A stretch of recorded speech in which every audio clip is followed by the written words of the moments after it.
We're going to get started here in a minute. It is 5:30. So welcome to the Charter Township of Kalamazoo, May 13th, 2024, work session at 5:30. And the first thing is on our schedule here to look at is discussion of the Tri-Share program. I brought this up, and the only reason I brought it up is when I worked at Central Dispatch as treasurer there. Central Dispatch went to the Tri-Share program. I'll kind of explain to some of the people out here that may not know anything about it. It's where the state pays 1/3, the employer pays 1/3, and the person that has a child pays 1/3 for child care. But you have to make a certain amount of money. You can't make over a certain amount of money before that kicks in. And the ideal is to try to keep the workforce working.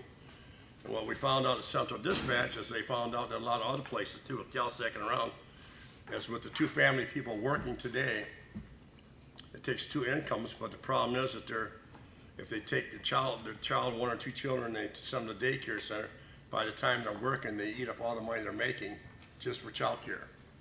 So we started this at Central Dispatch because we saw what they did at CalSec. They did their own program. It wasn't Tri-Share. We did it. The city of Kalamazoo has just adopted the Tri-Share program. So what's in here is information for the board to look at, to go through. It's got some stuff in here, and we'll come back and visit this later. But it's a good program. I'm looking at Kalamazoo Township. I think we have probably a maximum of 4 people right now. I just had Brian try to send me what he thought he had on the police side of he would need, and we would have over here. So I can't get a cost for what it cost us until I know exactly how many people we have and how many children we're dealing with. So as soon as I do that, I'll bring it back to the board and we'll look at it again. But I just wanted the board to be advised of what it is, how it works. It's been a state program. It's been on for years and years and years. So it's not something that's going to go away. So it is a good program to keep young families and keep people that want to working and keep our workforce full. So with that, we'll move on to the next one. And so the next one here is the Metro and new Metro Link service. So we'll start off with your presentation if you want to.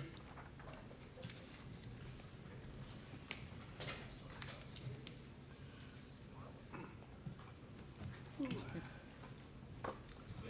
I just move the podium so I can see the TV well, or is that okay?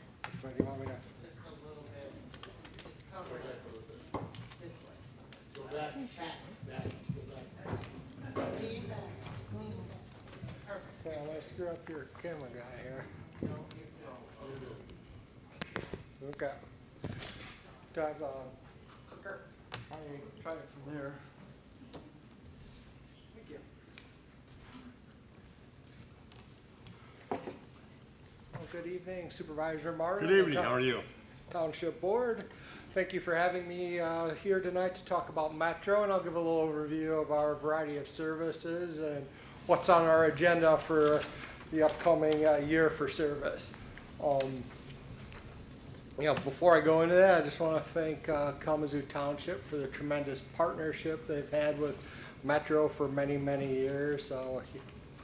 Without your support and the support of other municipalities and organizations, we won't be a successful transit provider to the community.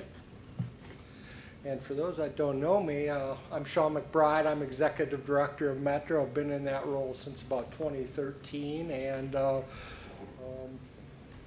enjoyed my job very much.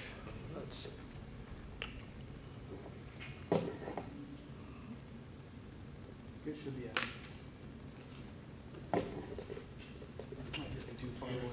Right? Doesn't like me.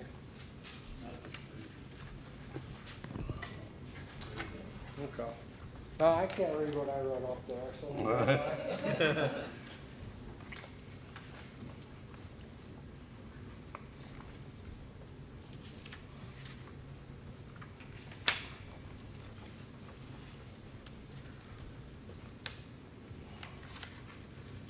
So the mission of Metro is to provide quality of life in the community, but providing public transit services that are dependable, convenient, safe, efficient, cost-effective, and accessible for all. we've been very successful as an organization in doing that. We've been providing public transit, Metro, since 1967, and over that time there's been over 121 million rides provided to the Kalamazoo County community. How we've provided these services has evolved tremendously over the years. It was a department of the city of Kalamazoo until 2016, and at that point the service was transferred to the Central County Transportation Authority, who's been managing and providing that services since that time. And this last year, over 1.8 million rides were provided to the community amongst our services, and I'll address each of those services momentarily.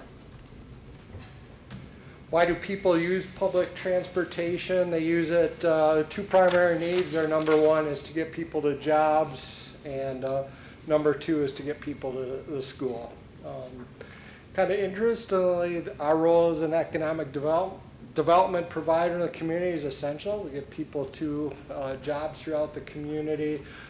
This has really changed over the years. When I first started out, the main reason we provided public transit services was educational opportunities for several years, and it's switched in the past several years. And then the other main reasons are to get medical services, recreation, and other essential services in the community. So there are our biggest service, our most visible service is Metro bus service. We have 21 bus routes that serve the urban area of the community. City of Kalamazoo, Portage, Kalamazoo Township, Texas Township, Kalamazoo Township, City of Parchment, and Comstock Township. Last year we provided 1.7 million rides. It's a 21% increase over the previous year. And then in 21 we had about a 40% increase over the previous year there. We saw quite a decline over the pandemic. Social distancing on fixed route buses just doesn't quite work, and people's travel patterns change quite drastically. But we're really seeing, since last fall, a real change in travel patterns that we're migrating back to more pre-pandemic way of life in public transit. And in Kalamazoo Township, you have extensive coverage by the fixed route bus system.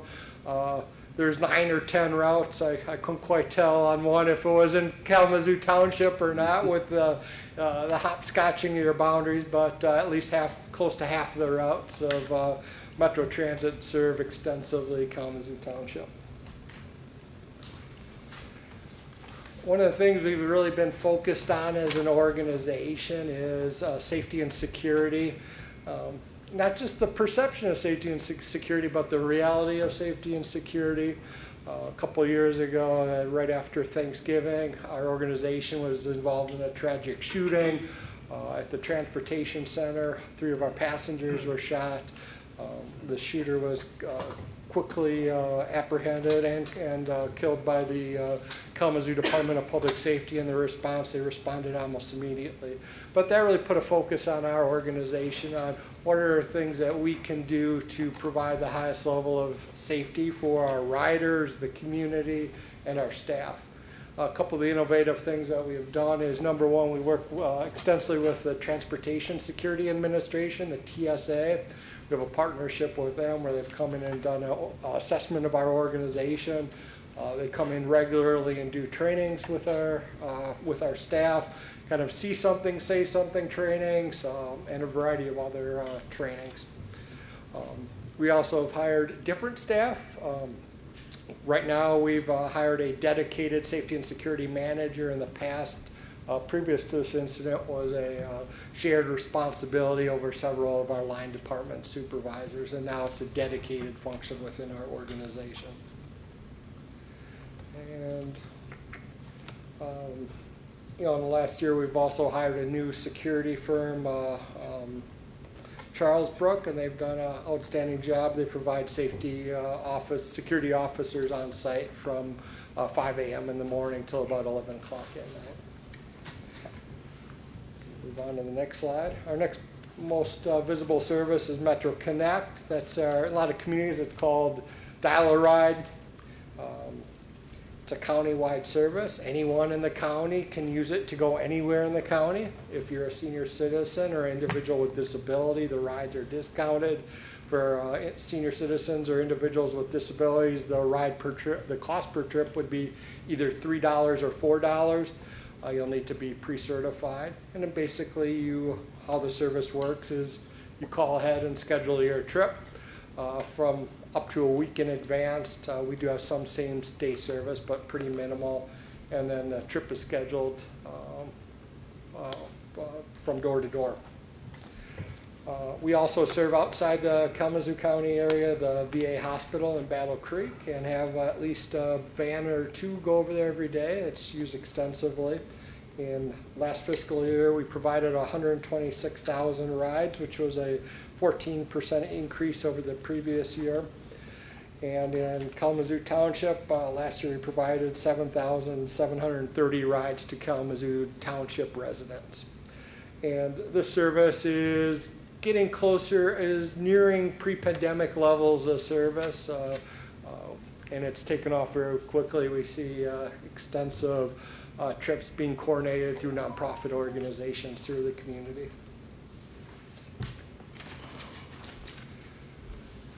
And then one thing as an organization we take great pride in is the value-added services and partnerships that we form in the community.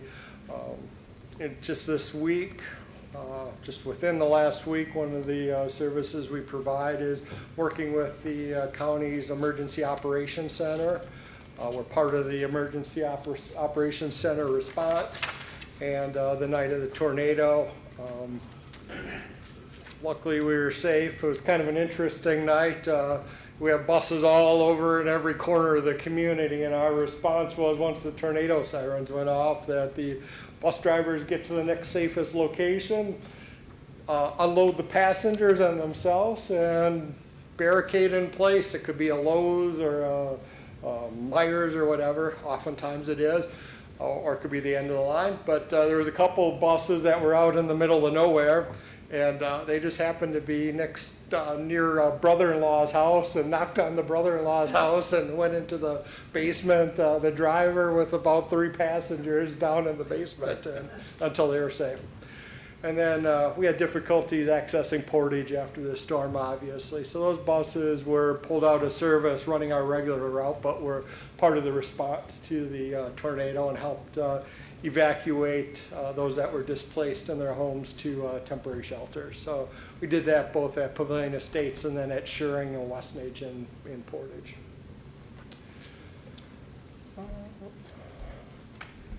And one program that is important to the community is the Youth Mobility Program. We partner with the City of Kalamazoo, Kalamazoo Public Schools, and the Foundation for Excellence. And 400 students each year receive a pass to receive unlimited rides on Metro services. So we're proud of that service. Moving forward, one of the key things we did during the pandemic was really look forward. We did it's what in the industry is called a comprehensive operational analysis. It's an industry best practice where you look holistically at your services as an organization. You bring in a highly paid consultant that does this throughout the nation, and they basically look at the routes and the services we provide and look at it holistically, and are there changes that we can make as an organization to make the services more effective and better for the community. So there were recommendations on some of our bus routes that they're not functioning as effectively as they should be. So some recommendations on rerouting the buses so there's a good mix of residential, educational, and retail opportunities along each route. And then one of the other recommendations was to actually start a new service called microtransit. Microtransit is on-demand service, kind of like Uber and Lyft, but different. Basically, we contracted with a firm called VIA, and we have 3 zones within the community: an E zone, an East zone that is in this area and out into Comstock Township, a South zone that is substantially the city of Portage, and a West zone that's substantially Oshtemo Township, and some other parts of the community in like city of Kalamazoo. Within those zones, there's two types of rides you can get, and so you use a phone app. You request a ride from where you are to a destination point, and the phone app will connect you with a van. That van will connect you to that point within the zone, or if you have a request a ride for a destination that's outside the zone, will connect you with the fixed route bus system, so you have access to the full fixed route system. Why do we do this? There's areas as you migrate out further from our hub and spoke system, so a lot of our routes migrate out from the transportation center, and as you get it further out from the hub, it's much greater distance. So it's harder to access the system walking to that. It's beyond walking distance. So it's called first mile, last mile service, where these vans can come pick you up near your house and drop you off at a near fixed route bus stop location. So we started that service on April 15th. So we have about a month of services out there. We're approaching 1,000 rides within the 3 zones. We're approaching 1,000 downloads of the phone app to use that service, and it's growing every week. Changing people's transportation patterns isn't quick and easy. It takes a little time and patience to do, so we are working on continuing to educate the community and our riders on how to access the service and making adjustments as we go. So we're doing this as a pilot program for the next year and a half, and we'll evaluate and adjust as we go, and then make a decision on how we make continue a sustainable service moving forward. Let's see. And within the PowerPoint, if you go to the next slide, it shows the 3 zones, I believe.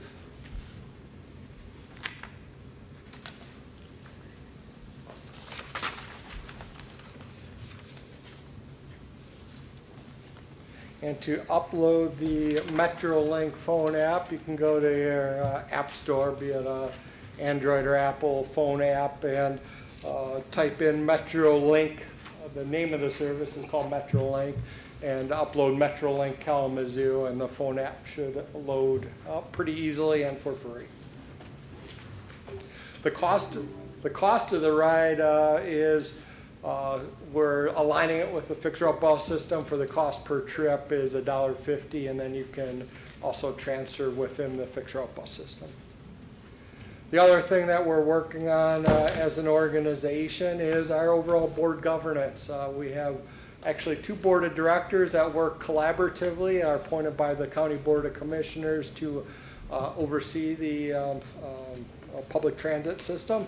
We have the Central County Transportation Authority and the Kalamazoo County Transportation Authority.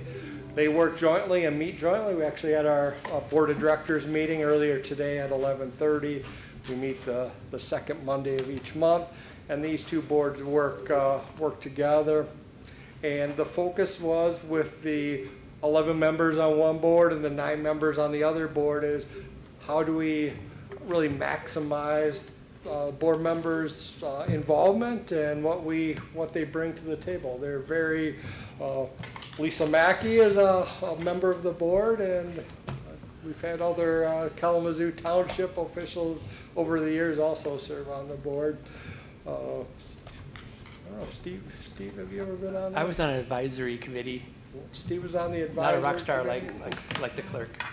Yeah, and so that's been really a focus, and what the outcome was, we have 3 committees, and we take all of our kind of policy decisions through the committees before they go to the full board of directors for their final input and approval.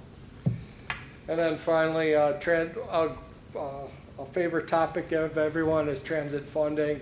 Our operating budget at Metro is about over a $20 million operating budget, and approximately $5 million per year of capital fund expenses, primarily to purchase vehicles. For your information, a bus these days, a new bus costs about $700,000 to purchase. We get about 14 years out of the buses, 600,000 miles. And the cost of the bus has escalated substantially since the beginning of the pandemic. It was just over $500,000 before the pandemic, and now it's over $700,000. How do we pay for all this? Our number one source of funding is local sources of funding, and it's through our partnerships in the community. It's voter-approved millages. So we have the CCTA voter-approved millage. That funds the fixer-up bus system. That millage is just under 0.9 mils. And then we'll be going out to the voters to reconsider a millage next year. So we'll be taking that out to the voters. And then we have the KCTA millage, which is, I can't remember off the top of my head, 0.3124 mils. And that is countywide and funds our Metro Connect service. And that will be going out to the voters for consideration in 2026. So I'll be talking to the Kalamazoo Township Board sometime, probably later this summer, early fall, to reaffirm the boundaries and participation in the CCTA. After voter-approved millages, the next most important source of funding is through gasoline taxes, both at the state and federal level. At the state level, there's Act 51 funding. You all know about this because most of the Act 51 funding goes to fund road and bridge improvements. About 10% is set aside for public transit and other funding, other transportation like intra-city bus service and Amtrak service.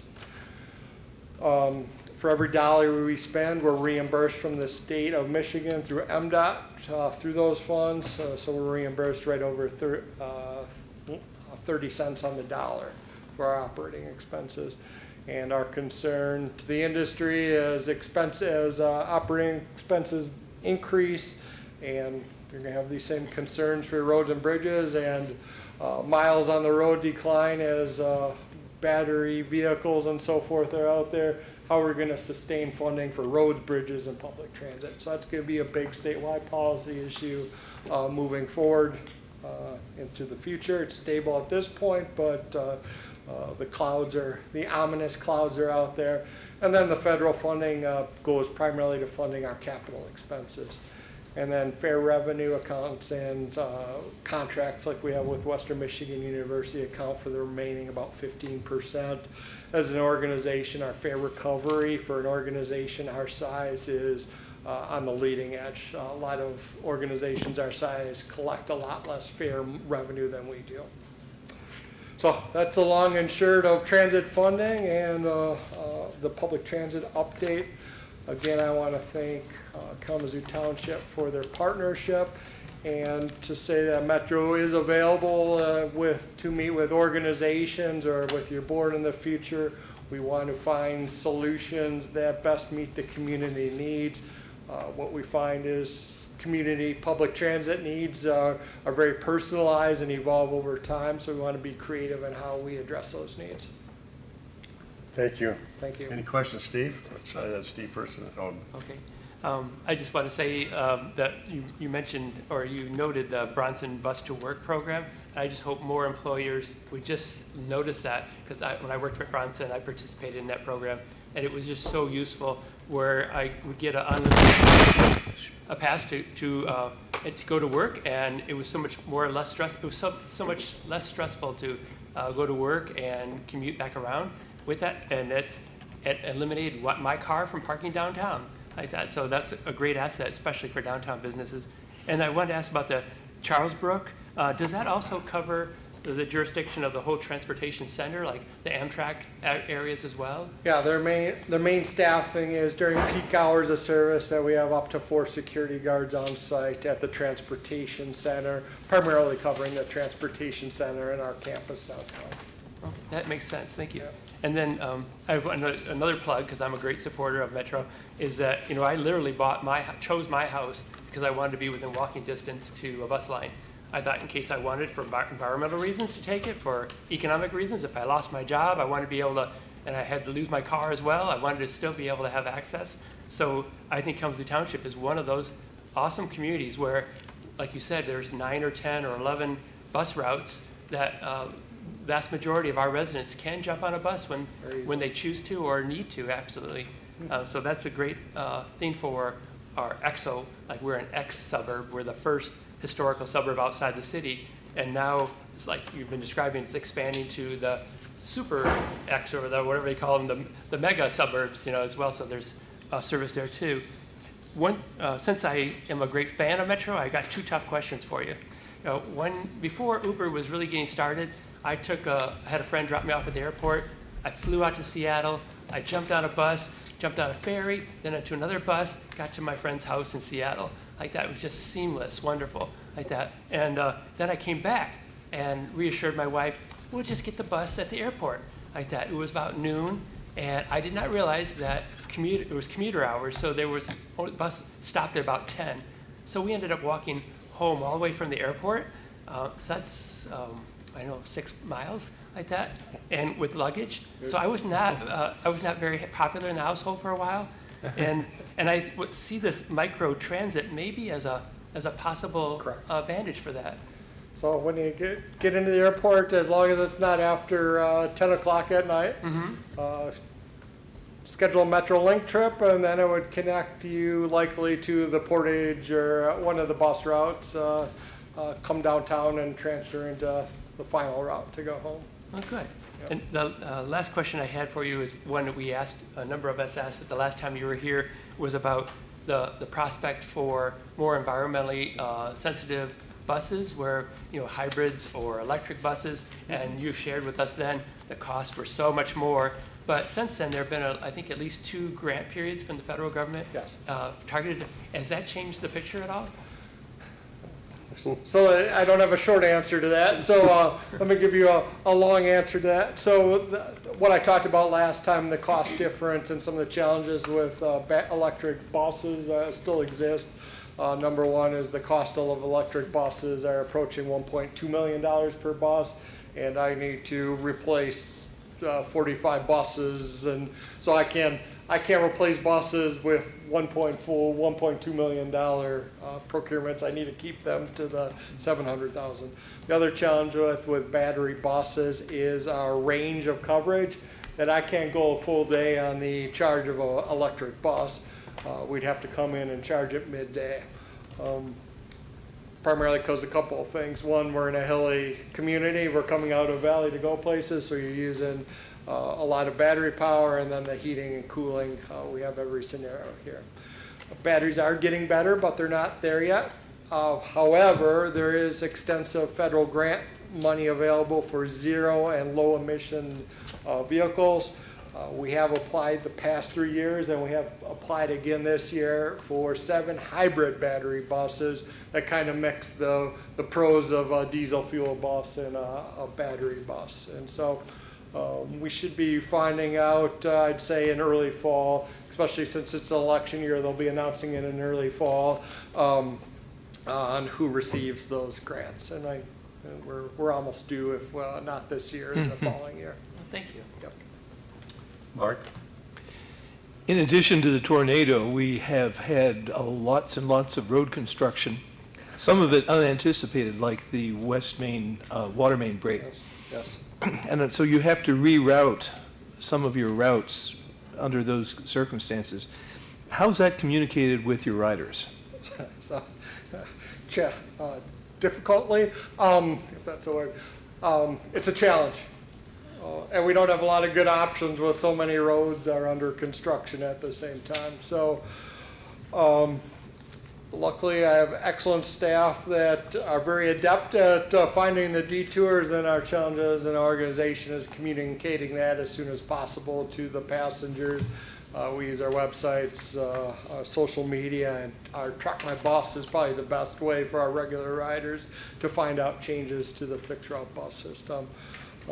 And this is going to happen every year, and I don't see this changing anytime soon. I just I'll plan ahead and be patient as we make these adjustments. We do have good relationships with the road providers out there, and sometimes they don't even know when some consumers or some of the digital companies are out in the middle of the road and they close on the fly. So we do our best to make adjustments and communicate that as best as possible. It's not perfect. Anybody else? Well, it's nice to see you again today. Thank you. Liza. You know, I can remember back years ago when the buses in Kalamazoo and how they had struggled for many, many years just to keep them running, keep them floating, because they didn't have the money there. And I've been so impressed, the leadership that you guys have had down there to find a way to keep our system going, and adding on to our system is huge, you know. We're reaching out to the rural communities. So I give you guys a lot of confidence on that, a lot of thank you very much. I appreciate that. And there is a very need in this area because of the colleges and because of the home area, especially in Kalamazoo Township, like Steve said, that we have a lot of people that can take advantage of riding the buses. So thanks again. I appreciate that. Thank you. Anybody else? Also, Go ahead. just want to also mention that the county's representative to Metro is also in attendance at our meeting, Commissioner Jen Stubbs, so welcome. Thank you. Thank you. Appreciate it. Okay, our next one is the, excuse me, the presentation for the Community Houseworks. Yeah, step up to the podium and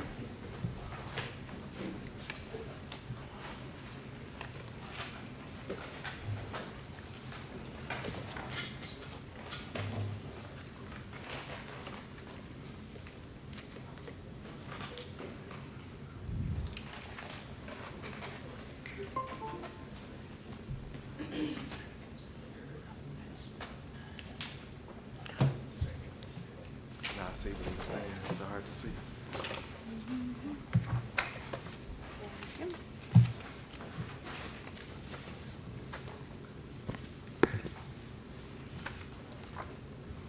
Thank you. Maybe you could Did you set hear one any? there Did for you hear? Claire. Yeah, well, did you hear anything from her? I did not.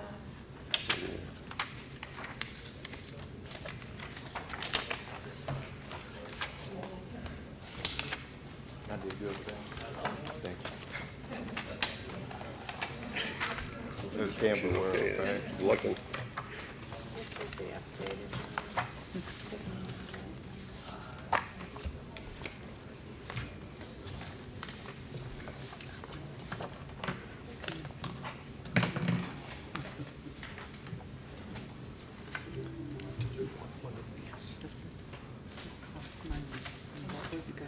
Good. You good?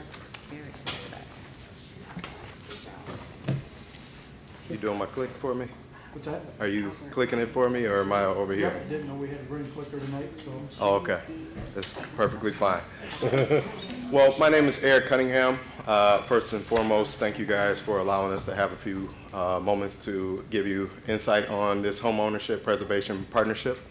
I am a representative of LISC, Local Initiative Support Corporation, as a program officer. I'll give time here shortly to my colleagues to present themselves, but I just want to say thank you to everybody who's here in attendance also. So first and foremost, just highlighting that this is what we call the HOP program, affectionately. If you want to hit the next button for me. A little bit about LISC. We are a CDFI, Community Development Financial Institution. What does that mean? We operate very similarly to a bank or a credit union, except that we're mission-driven.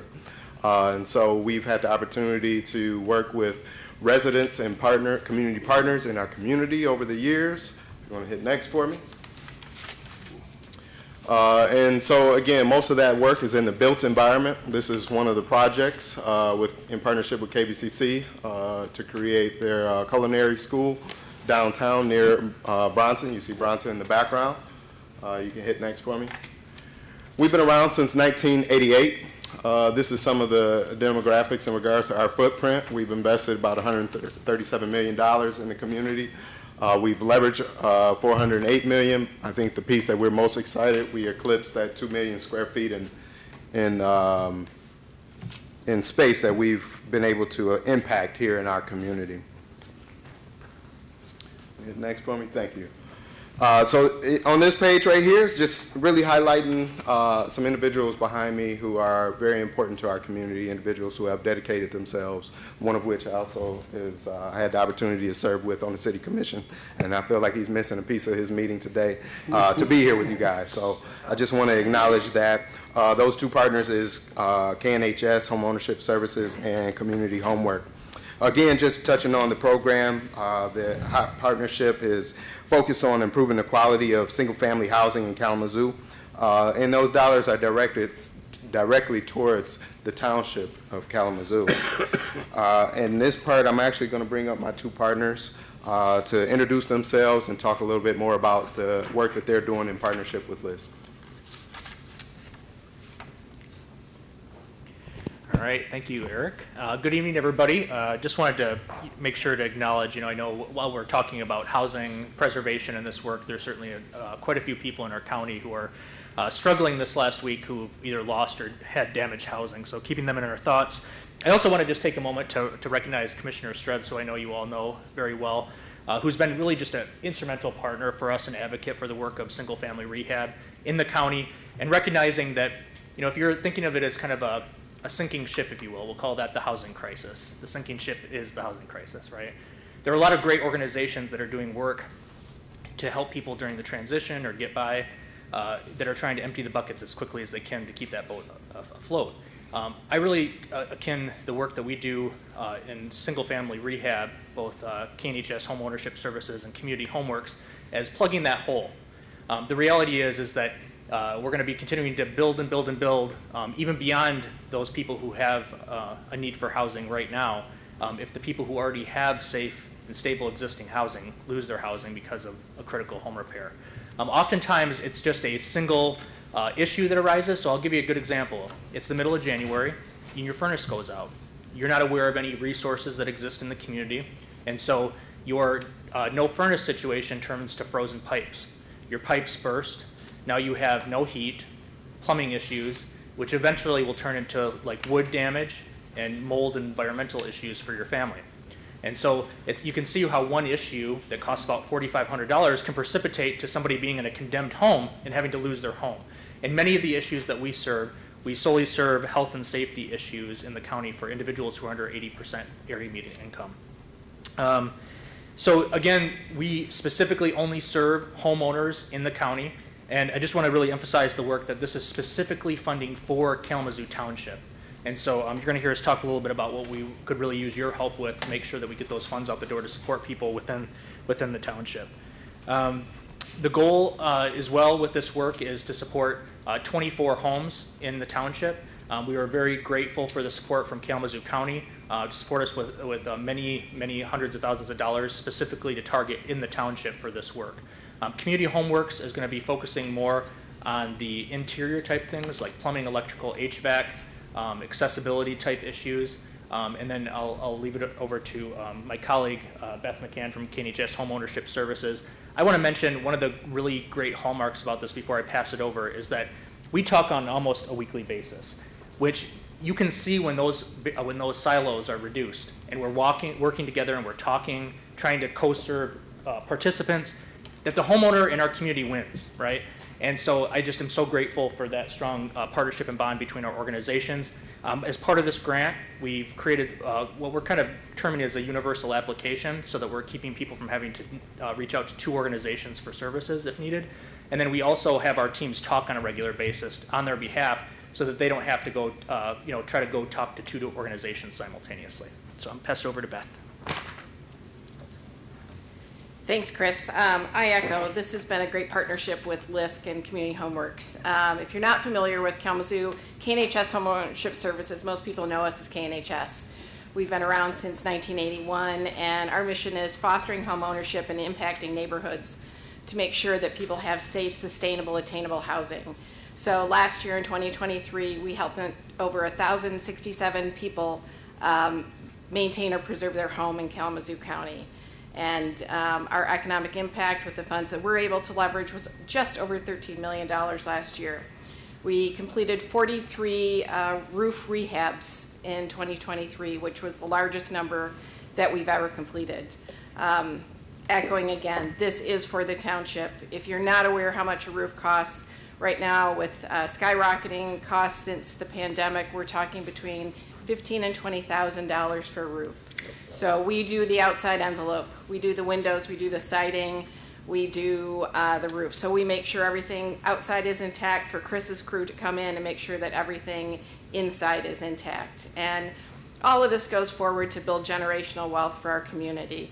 It's much easier, I think, and much more what folks want to be. They want to stay in their homes. They've built their home. They have their own equity into it. We allow them to be able to do that. Especially in the township, we're seeing a lot of seniors that are in need of roofs, and that's very important. I think when you're aging, you want to age in place. And so if we can put a new roof on someone's home, fix their windows from drafts, put a new furnace in, then that's exactly what we're going to do. So we want to thank the county for all the support that they've given us, and we look forward to working in the township and making a lot more homes safe and secure and for all your residents. So thank you. Thank you. Right. Thank you, everybody, for just a brief moment to interact. I'm Commissioner Jen Strabs, representing District 2. I cover parts of the city of Kalamazoo, Kalamazoo Township, and Western's campus. So just congratulations to these 3 partner organizations. I can't tell you how many stories we've heard as we've gone through the housing millage allocations of people directly impacted by the good work of the folks behind me. And this is an example of strong community collaboration. I was thankful to be able to advocate for Kalamazoo Township. We have $685,000 committed to help homeowners within this jurisdiction. And so it's just another example of the success of the Homes for All millage. We recently received our annual report on the millage, and I invite the community to seek that out on the county's website, see our annual report and all the stories of the developments and projects and where in the community has been served by the millage, which is everywhere. And we'll see a big increase in the homes supported here in Kalamazoo Township. Thank you. Thank you. One more thing I wanted to add. When folks come to us for this program, it really is Community Homeworks, LISC, and KNHS that are working together. We've put this program together so it's very easy for the homeowner. So they come to us, they fill out an application, we do income verifications, we do all the things that are required by the federal government, but we also help them get the bids. We work with them to repair their homes. So we don't make them solicit contractors, we don't make them go out for the bids.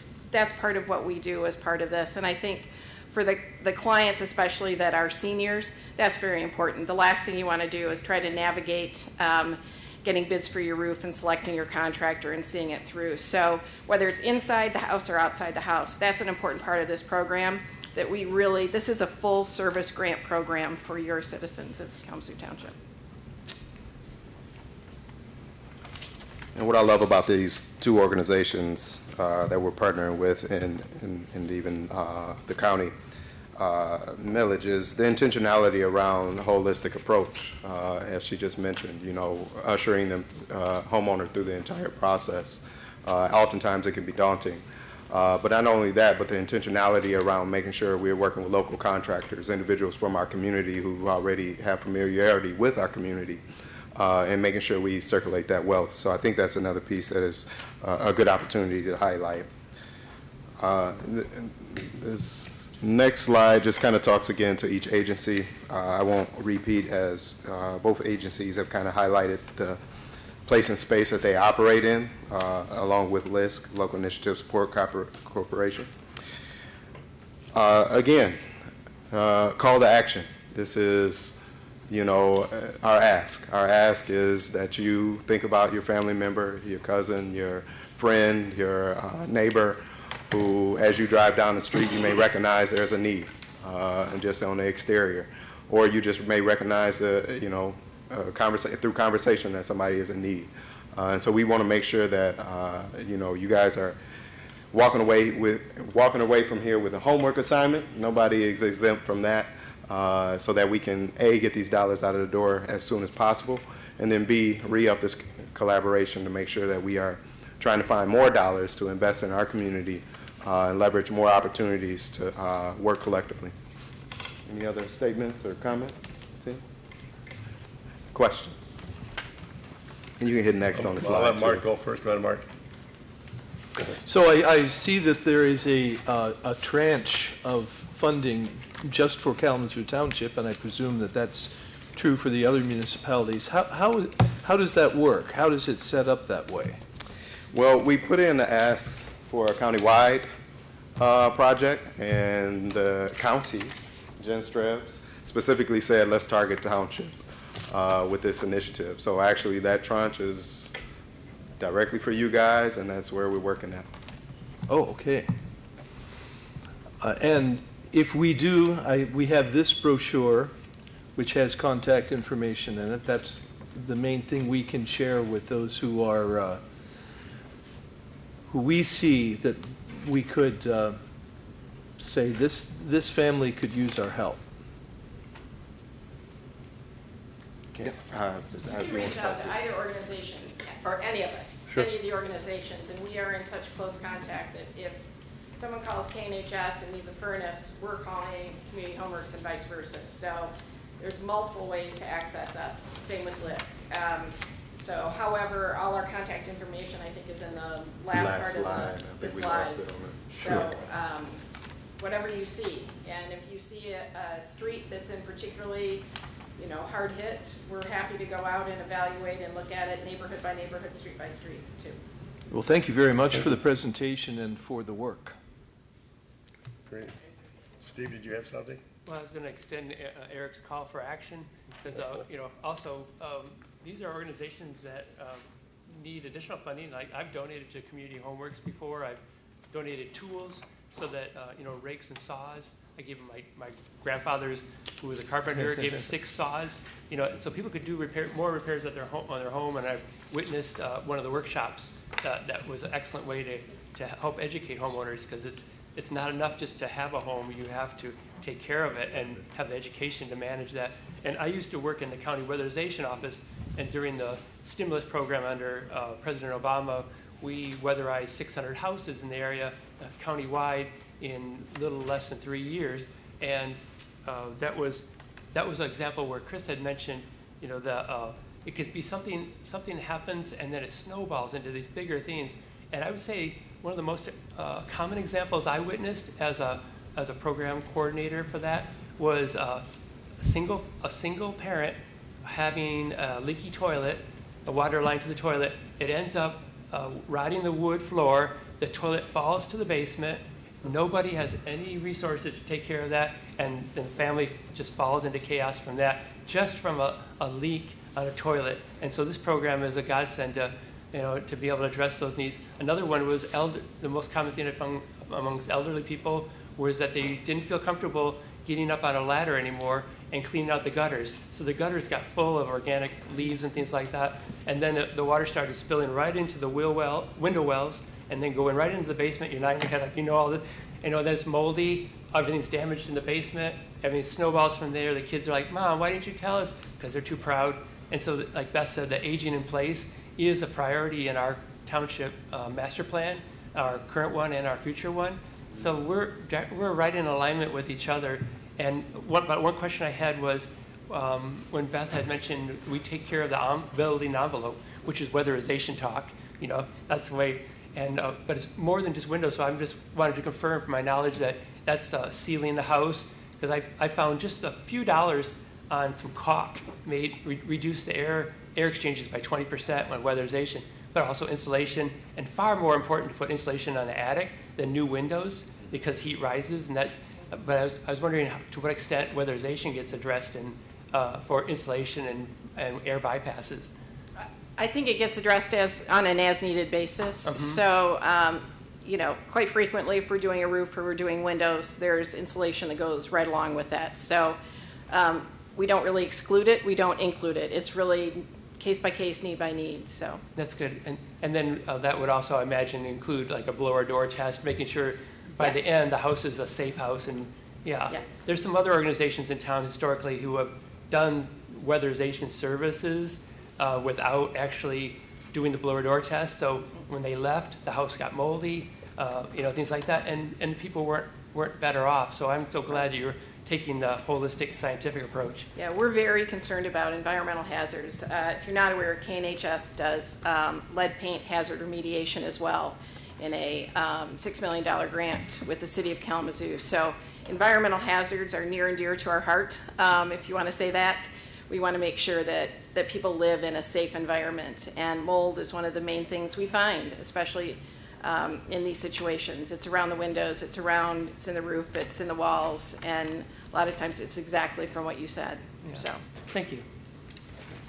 Anybody else? I'll make one additional quick comment to weatherization. The Homes for All Millage also provided some funding to another vendor called Better World Builders that is doing weatherization remediation in the county as well. Yeah, they just blew all the re-blew all the insulation in my house last December. So. Treasurer Miller, go ahead. Thank you. Wow. I am very happy to see this. Wondering if you have more brochures for the KNS home ownership, just things that are simple to hand out to folks? absolutely, we can email those to you, and you can have electronic copies to distribute. So. Awesome. So in my neighborhood, I drive by a gentleman's house every day, and he's missing the top section of his siding.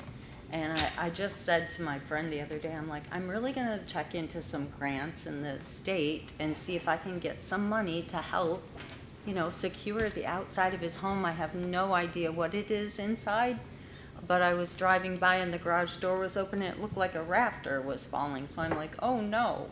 So this is awesome. Thank you for bringing this up. I think rehab dollars are so important right now. KNHS is part of a nationwide organization called NeighborWorks America, and recently at a conference they put out a statistic that 90% of those folks that have mortgages are under 6% right now. So people aren't moving, so rehab dollars to fix up and stay where you are is really critical. As well as they said, this is the scary statistic, 89% of the people at 80% or under AMI are one home ownership crisis away from losing their home. And that's what this grant hopefully helps stop.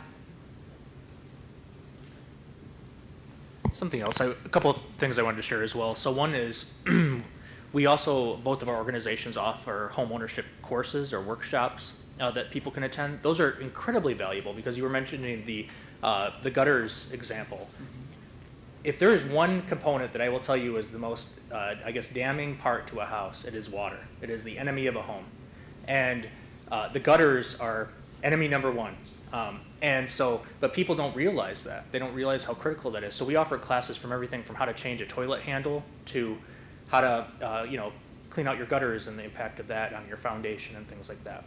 The other thing I was going to mention as well, I know there's a number of people who are up here who are really passionate about global warming and weatherization and the impact of reducing our carbon footprint. I really see a lot of the work that we're doing as like the pre-work to making that work happen. Because a lot of the homes that we're in, there's so many foundational things that need to be tackled before you can start considering a lot of those energy efficiency steps in weatherization, that it's absolutely critical. Not only that, there's tons of work that shows the carbon footprint of it taking to demolish a house, haul that away to a landfill, and the carbon footprint to rebuild a house. It sometimes, even if it was the highest level platinum LEED certified building, I think it's something like 8 to 12 years that it would take to recapture that impact, carbon footprint impact from building a new home. So let's keep the ones we have. They're beautiful, they're great. And then the last thing I was going to mention as well is that you all have many people here beyond the people who work directly with residents. You have people from the fire department, people from police officers who are going into homes. You have inspectors, people that work to make sure that the furnace gets tagged when you get a new furnace. Those people are great folks to make sure that they know about this program, because sometimes they're the first people that are in a home that can say, hey, maybe I need to make sure that somebody knows about this home, or I let this homeowner know about this issue I noticed inside. So just keep that in mind as well. Thanks. Thank you.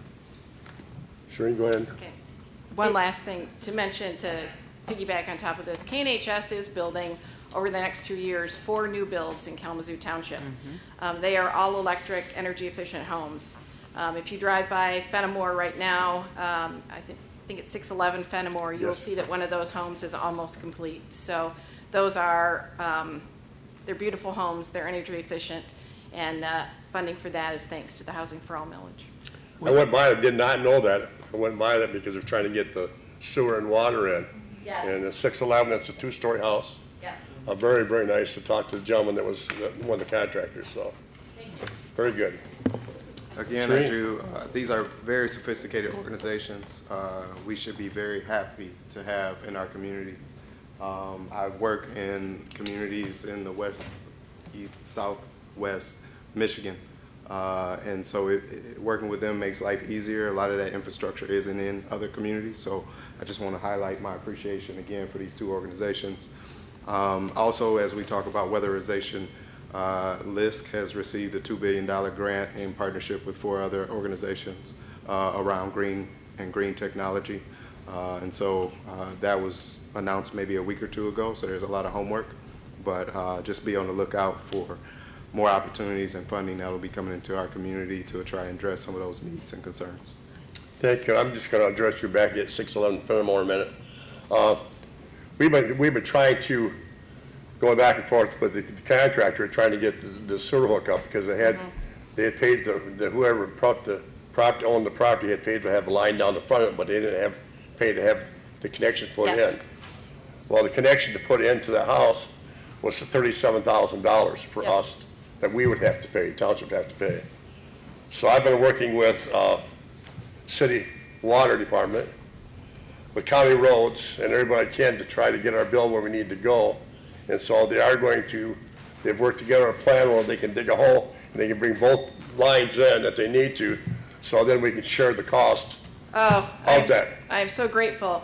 So, I think saying that's your project, I'll make That's sure. my project, yes. I'll make sure it moves faster. How's Yes, that? thank you. We appreciate that. We have actually several homeowners who are interested right now that have gone through our home buyer education and coaching are interested in that home.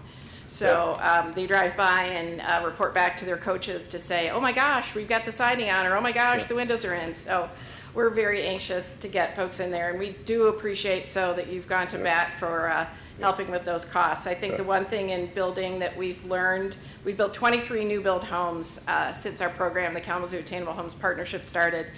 And we call things like that our unforeseen surprises. Right. So they're the gifts that sort of give without wanting them to give. So thank you so much for going to bat for us. Well, you're welcome, and and the house fits very well in that neighborhood. I mean, it just looks like it belongs to. That's one of the things that's very important to us when we build is that the homes look like the neighborhood. And Dan Martz is the builder of that home, and he builds beautiful homes. So we know that a family will enjoy living there for years. Yeah. Thank you. Thank you. Shireen, you had another thing too. Thank you. My question was, is there a date, an end date for applications to come in, or is it open-ended? For the HOT program, we're taking applications till money runs out. Okay. We need to spend it up by the end of this year, so hopefully we get everything in and out the door by then. Awesome. Thank you. Okay. Ashley. Anybody else? Go ahead. I just wanted to thank, Commissioner Pareto who left, and all of you for coming and reaching out to us to inform us about all of these programs. I know that we don't always get you here when we need you to keep telling us, keep reminding us when you have opportunities, because I love that we are sort of strengthening that communication. But I wondered if you could just touch on the eligibility a little bit for applicants, like the income eligibility and. It's got to be at 80% AMI or lower. Okay. In our community, and so in township. So those are the 2 criteria. Okay. Yep. Okay. And it's an online application, correct? Or?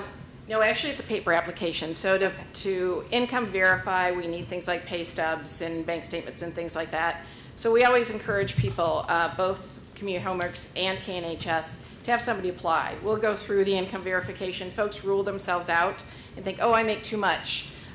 That isn't always the case. So we encourage, if you're interested, please tell folks to go ahead and apply, because even if this program doesn't fit, hopefully there's a program down the road that does, or there's another program that we can refer somebody to. So we'll worry about the income verification, and we'll do the best we can to get them into a program that fits. Thank you. And just to clarify, we talk a lot in AMI when we talk about housing. But for a four-person household, 80% of the area median income is about $80,000. For a single-family household, it's about $56,000. And the community can find the AMI tables on the county housing department's page. Thank you. Yeah. Very good. Thank you all for coming. I really appreciate I know some of the programs that are around here, but I really didn't know about this one here. So I'm really, thank you that you came and educated all of us. So thank you again.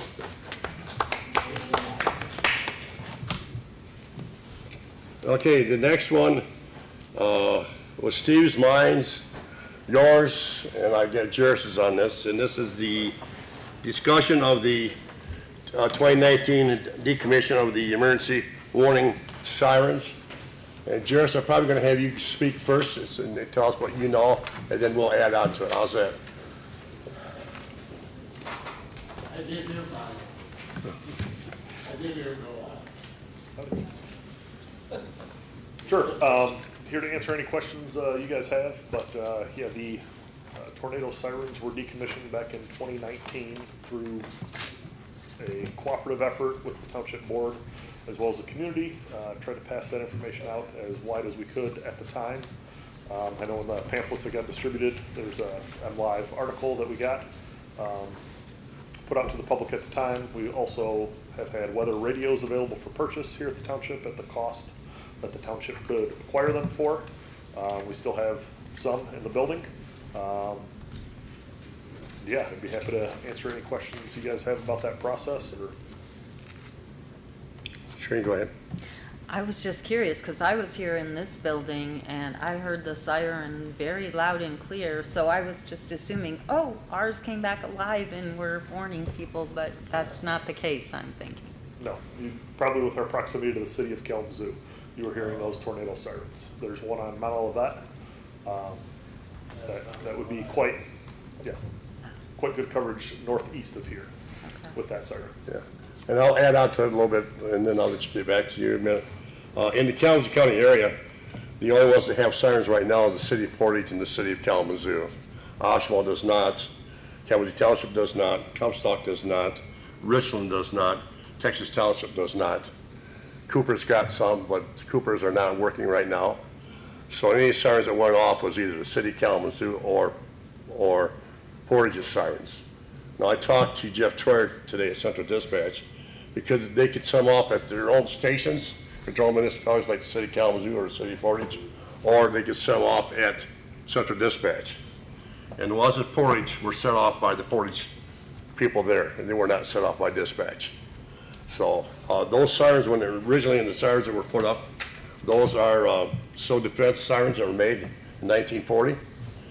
They were put up to warn people outside to take cover. They weren't made for people inside, even though, you know, if you're inside and you're awake, you could hear them, you know. So then as technology changed, and I watched this because I went through that 1980 tornado in Kalamazoo at the time. I was on the fire service.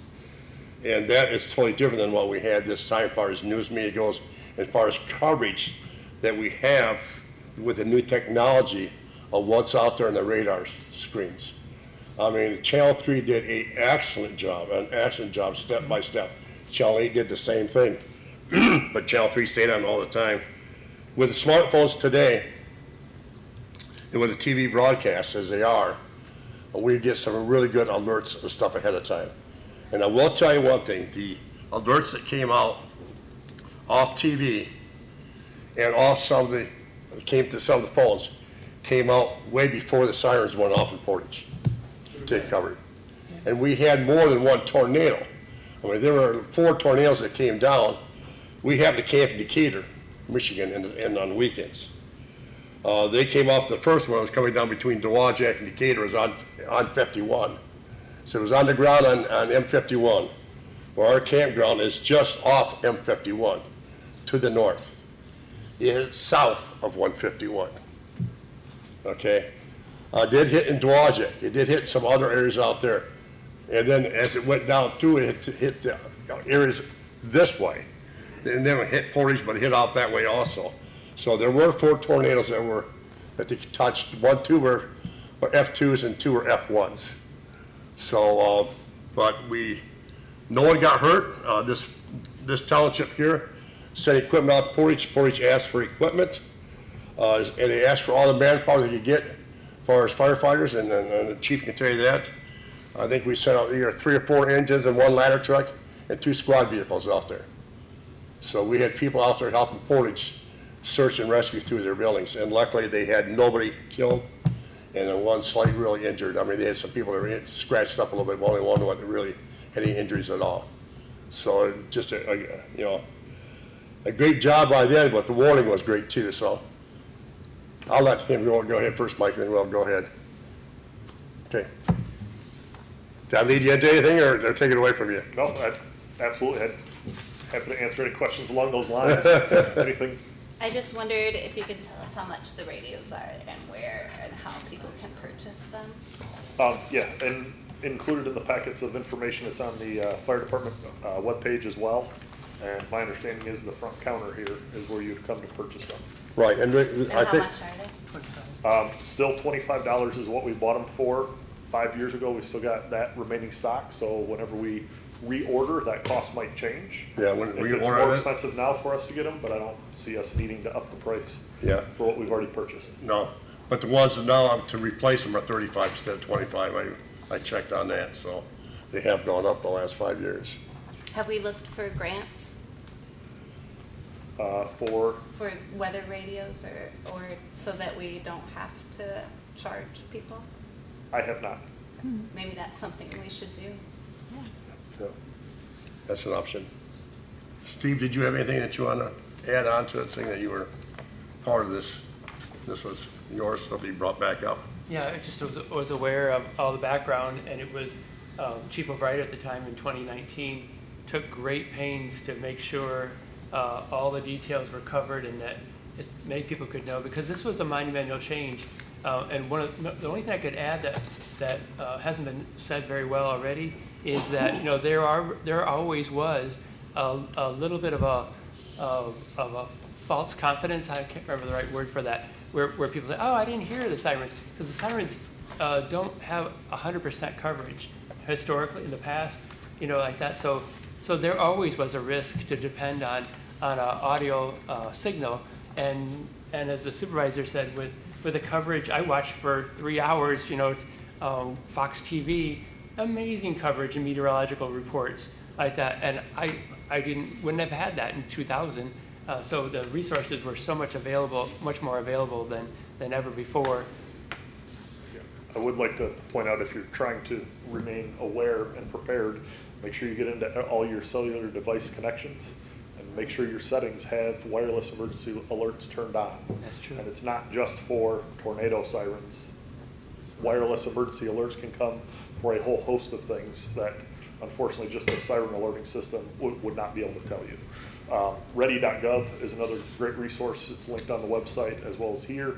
FEMA has a free downloadable app, and that's the Federal Emergency Management Administration's home website, where they like to push everyone for all sorts of preparedness, not just storm preparedness, home fire awareness preparedness, wildland fires, and all that.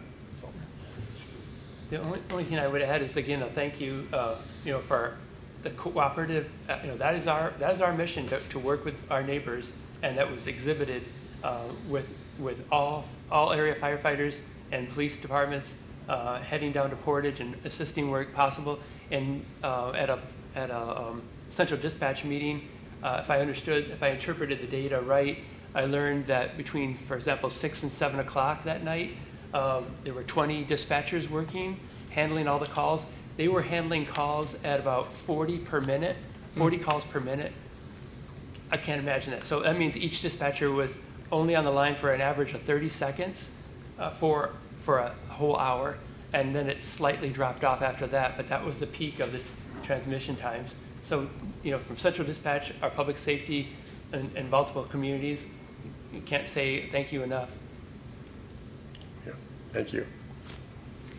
So I just wanted to speak a little bit. I was actually the one who asked if we could bring this to the work session, this topic.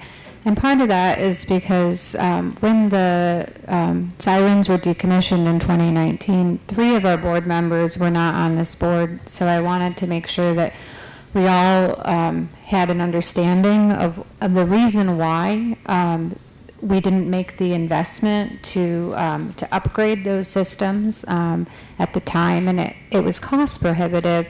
I found an article, Trustee Ludi also found it and shared it, so the board members here have it, but it was an article done by Jeff Porter of Channel 3, and it says, "On point, Kalamazoo Township is silencing its sirens." So it provides some good background as to why the township made that decision.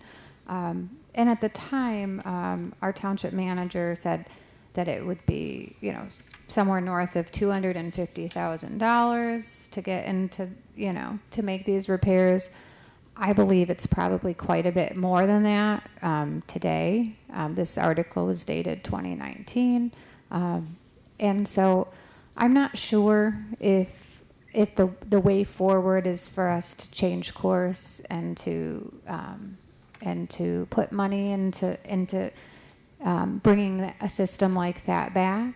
But I wanted us to talk about it, and maybe if there's interest, we could always at least look into see what it would cost. I will say that a lot of people in our community don't have cable TV anymore. I'm one of those people. And so for me personally, since we don't have the tornado sirens, I'm completely dependent on my phone.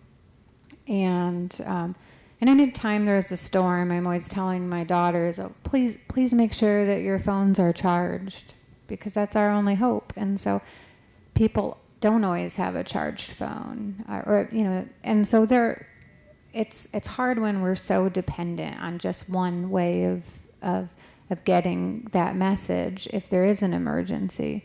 So that's why I kind of just wanted us to talk about it and see. I wanted us to all understand why that decision was made, and to have a discussion and see where everyone feels, is the best approach. Yeah, and I think that's a good idea. And one of the things too is not just us have a discussion, but look at our people that are around us also in the municipalities. And Texas Township is probably one of the newest ones. And why did they decide not to do any more with it? We just get their reasoning out of it. One of the things I had learned out of it too is because when I got rid of my house phone, I relied on my cell phone because I was just getting too much telemarketers on that one, and now of course you get them on the cell. So cell phone, when I charge it at night, I always leave it on because of the kids and so in case I need something. But that's one thing nice about these. If you put them in the bedroom and leave them on, and if you do set the alerts on these things, they can alert you if you're sleeping. You hear that, they'll alert you, so you don't have to have the TV on. And if you put the apps in here for those, then they'll go off, automatically go off. Weather radio, I've got that one, and I've got one, I bought it right away, and mine was not on the other night. I didn't turn mine on because I was getting so much information off the TV, plus I was getting it on here. So, but. So I'll agree with you, Supervisor Martin. I think redundancy is the best way forward, so as many ways as we can find to inform people. I think the weather radios are great. There is the issue, though, that not everybody has a smartphone, and Right. not everybody has a television, so we should keep thinking, together Right. how we can keep people informed, and especially our unhoused community members and things like that. We need to think of creative ways to keep people safe. So I'm just glad thank you, Clerk Mackey, for opening up the discussion and bringing this information forward. It's always good to remind people why we made decisions in the past and that we're still willing to relook at things when we need to and keep thinking about creative ways to keep people safe. So. I even talked, thank you, and you're exactly right. And I even talked to Jeff Troyer today, who's the executive director of Central Dispatch, and said, what else is there out there that we can use? What other options do we have from Central Dispatch that we can use, that we can warn people? And so we're looking at all the options too at that area. So it's not something we're gonna forget about. It's something we need to move forward on. I did have people come to my door and wanna know why the siren wasn't up anymore, and if they could put one in their backyard. I said, I don't think so. You'd have to go through the planning and zoning, and I don't think they'll allow that, but ours is down because it fell down, the pole broke, and we were going to, we're taking it down anyway, but the pole had snapped off, so, telephone pole. Go ahead. Well, I also wanted to point out, I think it might actually be today, might be the anniversary of the Yes. 1980 tornado that hit downtown Kalamazoo. So it's a timely discussion. I know it's not a common occurrence that we have these kind of catastrophic emergencies, but I know that there's interest. You know, I think that we all want to feel safe and secure, and luckily, and I'm very grateful that we have wonderful emergency response services here in the township. I'll reiterate that Kalamazoo Township sent a bunch of fire trucks, a ladder truck, right, and a bunch of our firefighters to Portage last week. So I just want us to continue to brainstorm if there might be ways that we could secure funding and to think creatively about it. Because I will say I did have one conversation with someone last week after that Portage storm that was concerning. He was at his home in Portage and told me that he was watching the coverage on his phone, and then his phone went out. Like, he lost the power. There was no TV. I don't know if the cell tower got hit, but there was nothing. So any further, there was nothing except for the tornado sirens that they have in Portage, and they were very grateful that they had the tornado sirens. So I want us to think about that, because as Trustee Glass said, the more redundancies that we can have, the more prepared we can be, and the more we can get that communication out to our residents. Trustee Woody? I just want to follow up and thank Clerk Mackey, for bringing the topic up, because I think that's the lowest hanging, most effective fruit that we can have, is to continue to remind people, as our township website and the fire department webpage already says, gives a full explanation of all the detail of why the towers or the sirens were taken out in 2019, because we got to make people more aware. And I also learned that Clerk Mackey is the second person of the two people in the community who don't have cable. I don't have cable either. So, I was lucky that there's at least one station still with rabbit ears you can get, and that was Fox, so I was able to get it that way. And I have two weather radios, and I could sense something was going on. You're hearing vibrations from the news. It was all well reported. I went and dug out those and put both of them up, and my phone went off, and the weather radio went off at the same time. Head to the basement, and I was just finishing cooking dinner. I just grabbed it, put it on plates, and we ate dinner downstairs. So even for us folks who don't watch TV much and don't have cable, there's still a wonderful array of options. And by talking about it and maybe putting something in our next newsletter to remind people who are maybe new to the community, that's the things that we can do that are useful. So thank you. Thank you. Anybody else? Okay, we are done with that. So next is public comment. And so, Mike, I know you had your hand up there a long time ago, so you want to be first for public comment.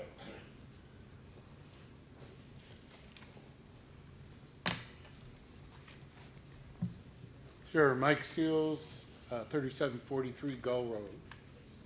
I just want to reiterate probably the same thing that everybody else has been saying, but not everybody is watching TV.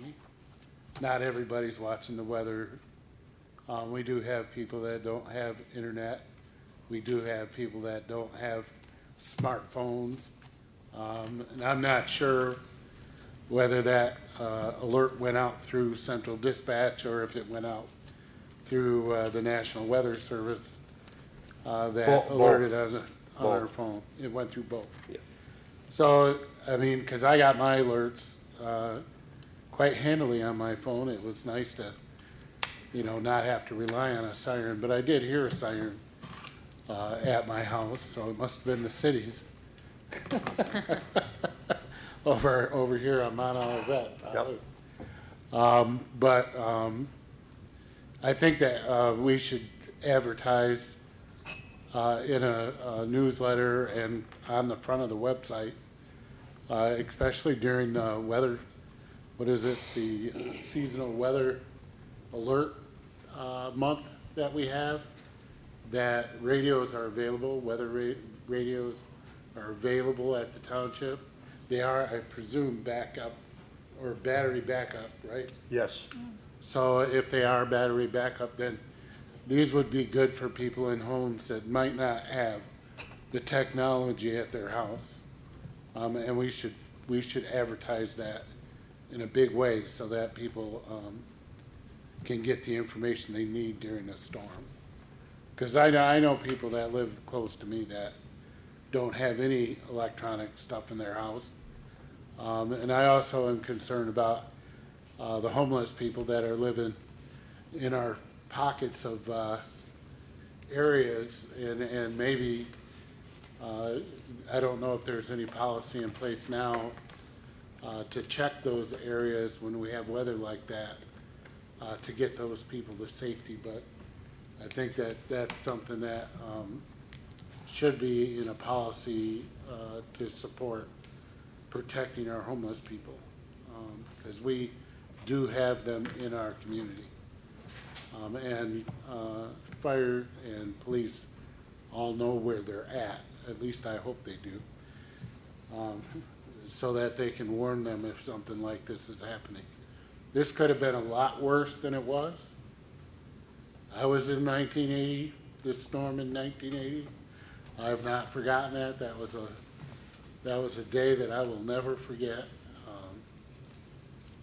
And I know that, I feel for the people in Portage, that, but at least we had all the protection there. Nobody lost their lives. And that's a great credit to our emergency responders. As the chair of the LEPC, I would definitely say that this community is prepared. And we've done everything we can to make sure that people are safe. So, and that goes back to central dispatch and all the changes that we've made over the years. This has been a good result. It was a good result. If it had to be this bad, it was a good result because nobody got hurt, seriously. So we're living in a great community. So thank you. Thank you. Next, please.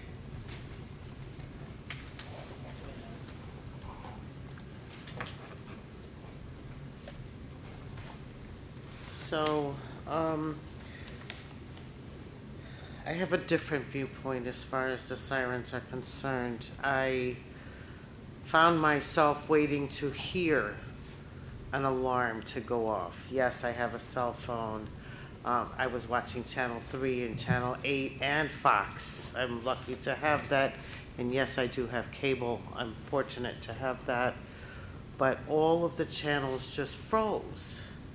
All of a sudden, whoever, Keith Thompson, let's just say, for lack of because I know that name, was just stuck on the TV grid, and I couldn't see anything else because nothing else was being transmitted at the time, and then everything went off, so my husband and I were trying to find different channels so that we could stay up to date on what was coming up, and I guess the second storm was coming.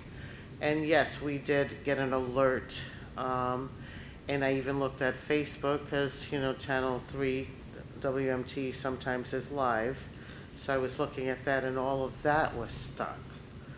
So as a person that is accustomed to hearing the sirens, and working with seniors and people that really don't have an understanding of, the cell phones, etc., of being online. My service online didn't even work. So And I'd like to think that we have up-to-date service. Obviously, I was maybe wrong that day. It was just really bad. So I'm not saying that it was right to not consider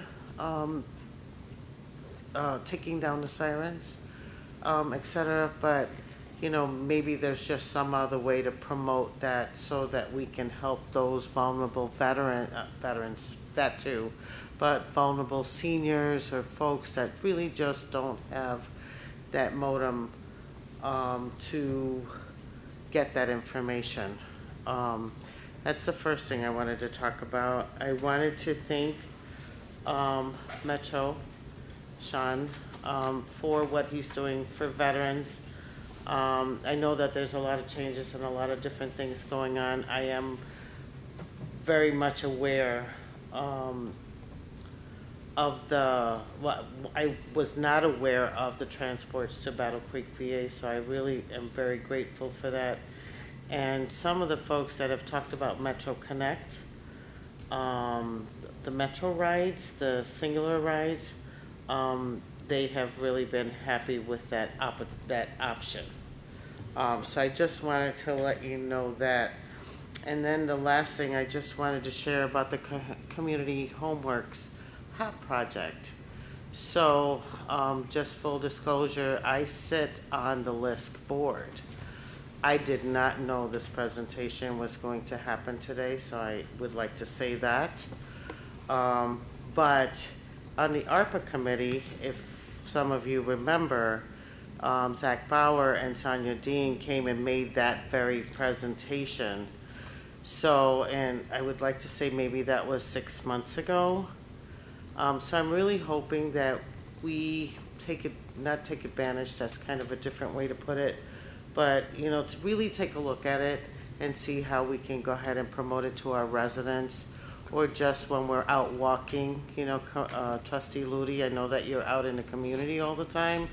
You know, if you do notice a resident that could take advantage of that, et cetera, I don't know how you would want to identify that without embarrassing anyone. But I really think that $685,000 for our community is nothing to sneeze at. So I would like you to take a serious look at that if you don't mind. So, appreciate you. Thank you. Thank you. Next, please. My name is David. Evening, everyone. David Combs, 2316 Brook Drive. I first want to say thanks to our first responders, police and fire, for pitching in down in Portage. I know we all have friends, neighbors, family in Portage, and they're going through a lot. On the warning siren issue, I was pleased to find what was shared tonight on the website, that we do have a, I think, comparatively affordable at $25 right now opportunity for weather radios. But I had a similar experience in my neighborhood to what you described, Tony. I have a set of neighbors. They're wonderful people. They've lived in the township for 30 years. And when we came out of our basement to see if the storm was over, they were sitting on their porch having a beer and watching the storm because they had no idea. They don't have smartphones. They're just not of the generation that really cared to use smartphones. They have regular phones, landlines, and they work. And they thought, and told me that they thought, well, if we hear a siren, we'll go inside. Which led me to first react in thinking, well, we need sirens. But as I've thought more about it this past week, it seems like we need a public option of some sort for redundancy, as several of you have said. Weather radios, in my opinion, are great because, one, they can be battery backed up, as you said, Mike. Radio signals also are, more weather resistant than our internet connections, sometimes our television connections, and of course, if we have batteries, don't rely on power. Which, at least in our neighborhood, we lost power for a little while. That said, as has been talked about, communication seems key here to make sure that folks know. Because while I think most of us in this room frequent the website often and know what's there, many folks don't. And so to the extent that we can use the free channels that we already have, like social media, our Facebook channel, things like that, to let folks know that they should be prepared and that we have resources for them. And then I've also been thinking about what we might be able to do in the township to take messages to folks in the township. We have a lot of great businesses, small businesses, coffee places, breakfast places in the township. And we have a newsletter, or are reinvigorating our newsletter. Placing that on, bulletin boards in our community businesses would help get that to folks who might not be on the email list. And I also just want to, in my workplace, we call it a +1, or amplify what Tony said on communication around the resources that all of the housing advocates came together to present today. And in that light, I just want to re-up a comment I'd made, I think at the last meeting, about zoning ordinances, and what we found, as Clerk Mackey knows, as a colleague on the zoning board, that some of our zoning ordinances are becoming out of date and creating challenges for folks. I was thinking during this presentation about a specific family who came to the zoning board a few months ago wanting to create a home that they could age in place in. And while the sort of inclination of the board was to grant that variance, of course, so that they could build that, it became difficult because our ordinances don't quite allow for some of the things that folks need to do, because they were created, years ago before standards exist now, like ADA and accessibility, for more public-facing things. And so I encourage this board to revisit when you can our zoning ordinances, because folks, when they have to apply for a variance, there's a cost to that. There's a cost to coming before the zoning board to ask for the variance. If they're sent back to their builder to revise plans, there's a cost there as well, and those costs pile on to the cost of renovating a home or building a new home. And that's something that we might be able to do, or you might be able to do as the board, to help make sure that housing remains affordable. Thanks. Thank you. Anybody else come forward, please? Seeing nobody coming forward, we'll be adjourned, and it is 7:01. We'll go back at 7:30 for a regular meeting. Thank you.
Thank you. I told you I got my stuff all over yours. You gave something. What's in here? My stuff.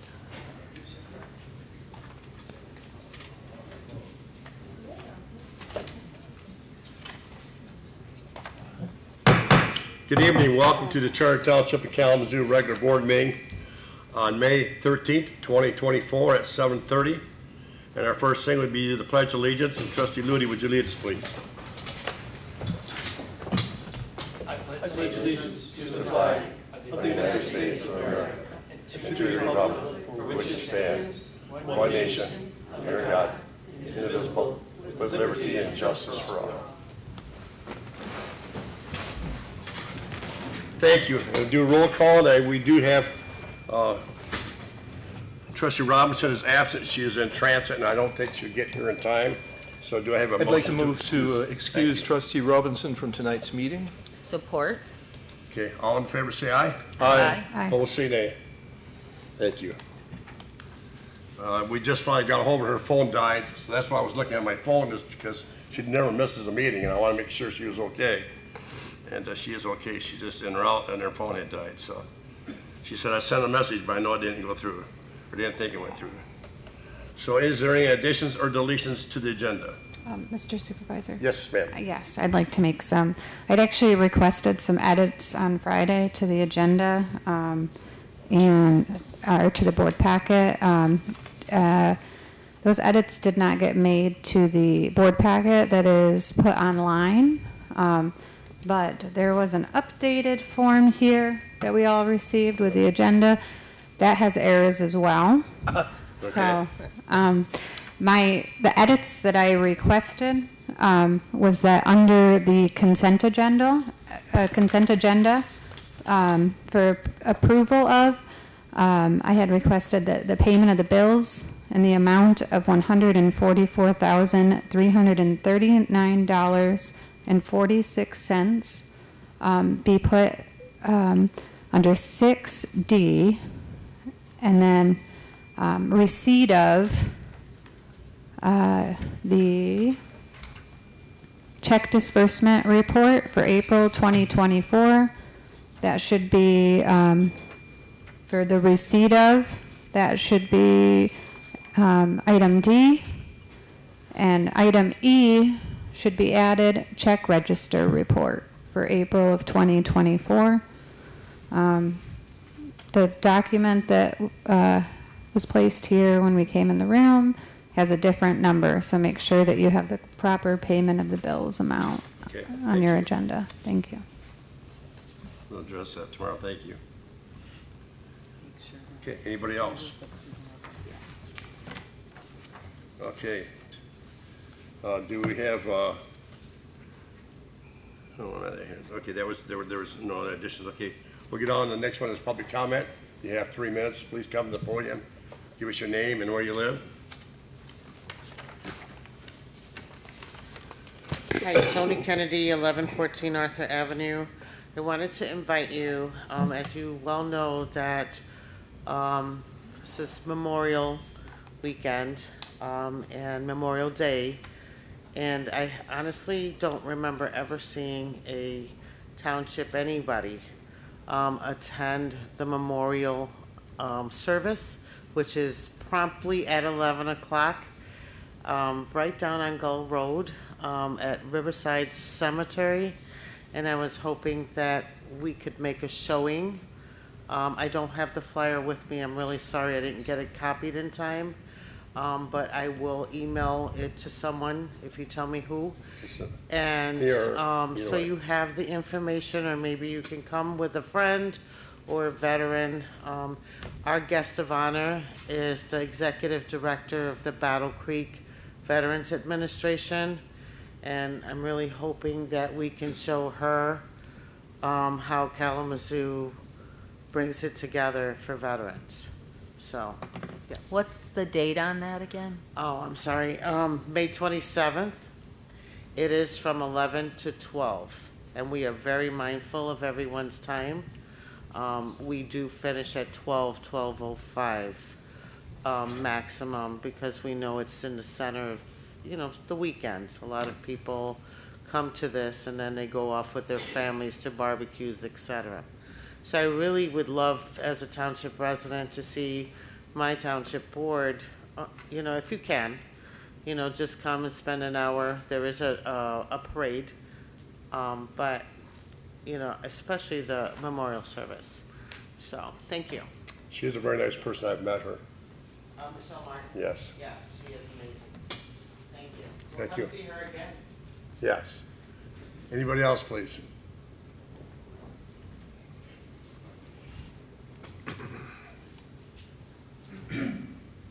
Hello again, David Combs, 2316 Brook Drive, and I just wanted to briefly stand up and speak in support of new business item 9J. That's the resolution to approve park updates.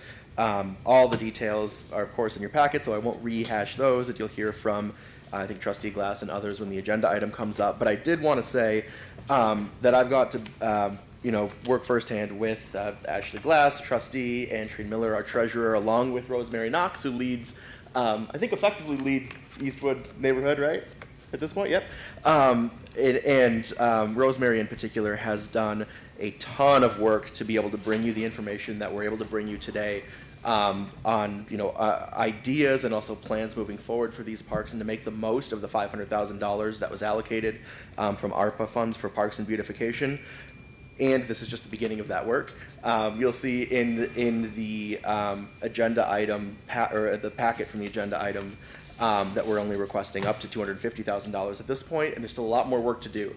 So thank you, Rosemary, Trustee Glass, Treasurer Miller, for all of your work, and please support it. Thanks. Thank you. Next, please.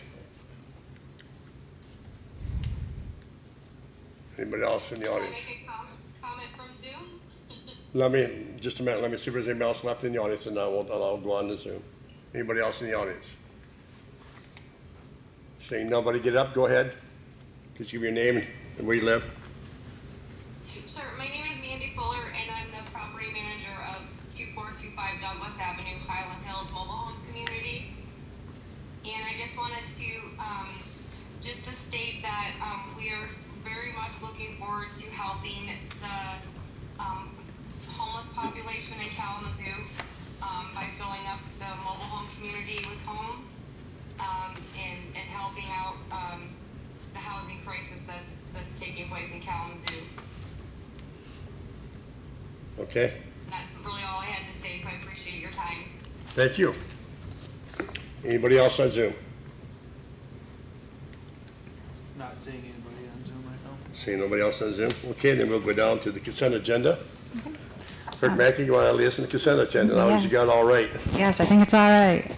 I'll move adoption of the consent agenda consisting of the approval of the minutes of the March 25th, 2024 board meeting, the minutes of the April 8th, 2024 work session, the minutes of the April 8th, 2024 board meeting, and payment of the bills in the amount of $144,339.46. Additionally, receipt of the treasurer's report for March of 2024, the fire report of March 2024, the CABA report of April 2024, the check disbursement report of April 2024, and the check register report of April 2024. Support? Okay, motion made and supported to go ahead and approve the consent agenda. Do I have to do a roll call vote on this? I didn't think so. Okay, anybody want any comments before I ask for a yea and nay? Okay, all in favor to approve the consent agenda, say aye. Aye. Aye. Those approve, or those that disapprove, say nay. Thank you. The consent agenda has been approved. Okay, we'll move down to the next one, which is, there is no public hearing. There is no other old business. So go right down to new business, and the first one is the resolution to adopt the master plan. And so I'm going to let our attorney to go ahead and lead us on this, because this has changed a little bit. So the planning commission already adopted your master plan. What the township board would have done would be to reserve the right to consider adopting it itself. You did not do that. However, your planning consultant thought that you had, which is why it's on your agenda tonight. So what I did was I changed up the resolution, and I believe you all have that in front of you, that basically says acknowledging that the planning commission has adopted the master plan. There are a couple of things that Fred has to do. He has to sign that, and then that has to be transmitted to the clerk and to me. So we don't have a copy of the master plan yet, but as adopted, it needs to be sent out. And then the other thing we did was thank the planning commission for a lot of hard work on the resolution. Thank you. Okay. Do I have a motion? I would move that the board recognizes or accepts the planning commission approved 2024 master plan. Support. A motion made and support. Any questions or comments? Okay. All in favor, say aye. Aye. Aye. You're gonna say. Resolution, so now you gotta do a roll call. Okay, I thought this wasn't a resolution, we were just adopting their thing, okay. No, we're not gonna adopt it. Okay, we'll do a roll call vote. Okay, you start off, trustee Glass. Aye. Trustee Ludi. Aye. Trustee Miller. Aye. Clerk Mackey. Aye. Treasurer Miller. Aye. And I'm aye. Thank you. Okay, well, the next is a resolution to adopt the floodplain ordinance. I'll turn this back over to Attorney again. Yeah, this has been floating around for a little while. There are new flood maps in Kalamazoo County. We were made aware of that by a person that is interfacing with FEMA that works for the state of Michigan. We provided the ordinance to her. She is in, and she transferred that over to FEMA. So FEMA has approved this. Basically, what we're doing is, number one, we're adopting the new maps. And number two, we're designating CABA as our building authority and enforcing agency, which I tried to explain to her it has been all along, but it was impossible. So we do what the state tells us to do, adopt the ordinance, and we did have a first reading on this at your meeting last month, so it's in position right now for adoption. Okay. Trustee Ludi? Mr. Supervisor, I would move that we adopt ordinance number 639. It's affirming the designation of CABA, the Kalamazoo Area Building Authority, as the enforcing agency and adopting the new FEMA flood maps. Support. Good motion and support. Any questions or comments? Okay. We'll do a roll call vote. We'll start off with Treasurer Miller. Aye. Clerk Mackey. Aye. Trustee Miller. Aye. Trustee Ludi. Aye. Trustee Glass. Aye. And I'm aye. Thank you. Okay, the next is a resolution to approve the intergovernment agreement with CABA. We just went past that one, sorry. Just disregard. No, we have a separate thing. Do we have a separate one? Yes. Yes. Okay. Okay, the next one is, next is to approve the intergovernment agreement with CABA for floodplain. I just didn't have that on my thing here. So this is, after your ordinance has been adopted, Right. now we need to sign this agreement and get it over to CABA, which I'm hopeful they will all sign at their meeting in May. Okay.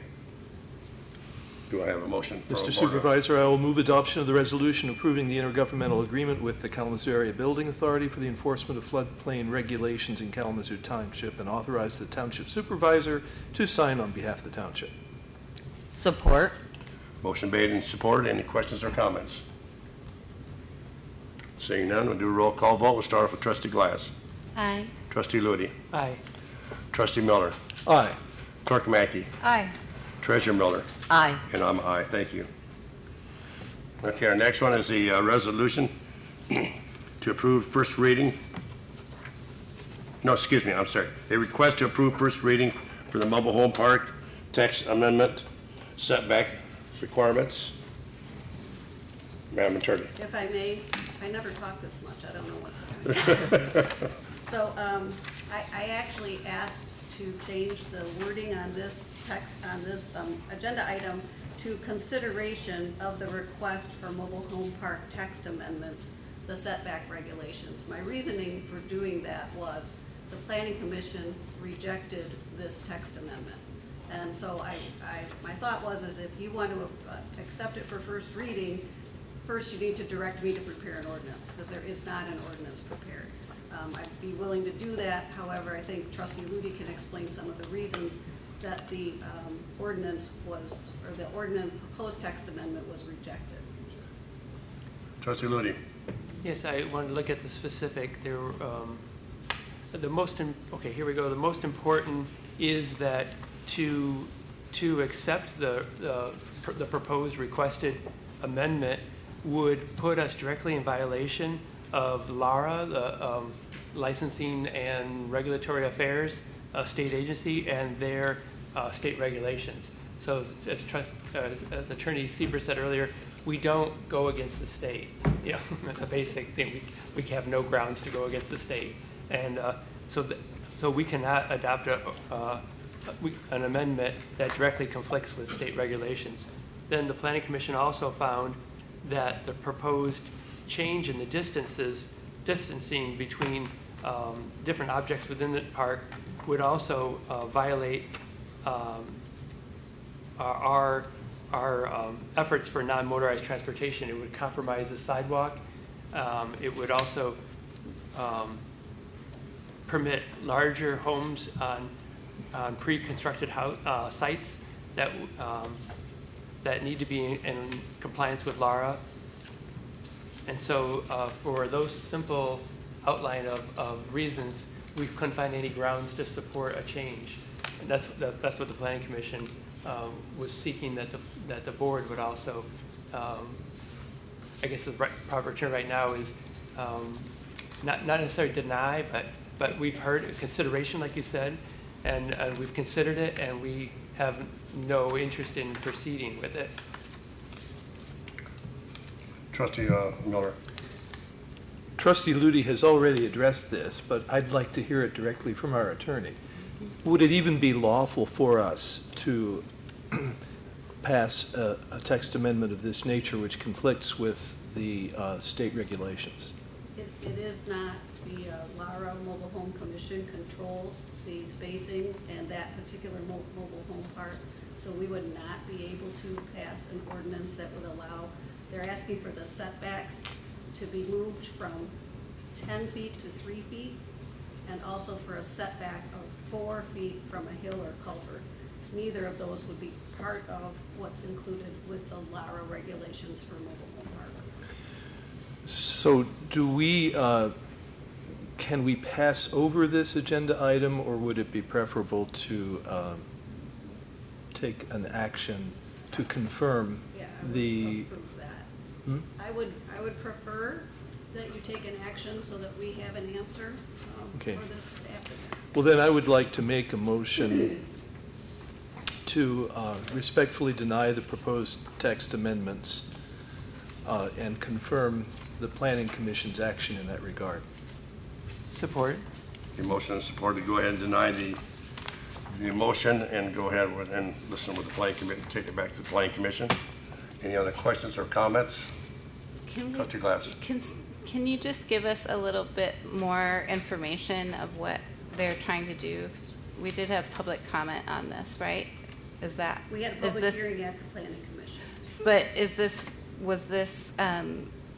the one that is related to what Ms. Fuller was addressing us about in public comment? So I just like a little more overview of the situation, what they're trying to do and what the issue is. So I believe that what they're trying to do is shorten up all of the setbacks, particularly the setbacks from the road by 7 feet, so that they can fit more mobile homes into the mobile home park. And then they also requested a separate setback of only 4 feet from a hill or a culvert. Now, the reality is that the layout of that mobile home park has been approved by LARA for a long time, and that while we may be able to address the setbacks, the roads are there, and it really, 3 feet from the road would not be permissible under the LARA regulations. So would there be an opportunity for Ms. Fuller or them to consult with Lara and try to figure out some issues there first before coming back to us. So as far as I understand, right now, it is not in a position to come back. The motion is just to deny it. So certainly she could call over to Lara and see if she could get somebody to give her some kind of approval or recommendation for this. But to come to us first with the planning commission's denial is pretty difficult to overcome at this point. Okay, thank you. Okay. Any other questions or comments? Treasurer Miller. Yeah, in the packet, it does show that the mobile home park does have 164 sites available, 93 which are vacant right now, and only 71 are occupied. And I know this because we do receive a monthly an account for that mobile home stating that there are 71 occupied sites, and they pay $3 a month per site that's occupied.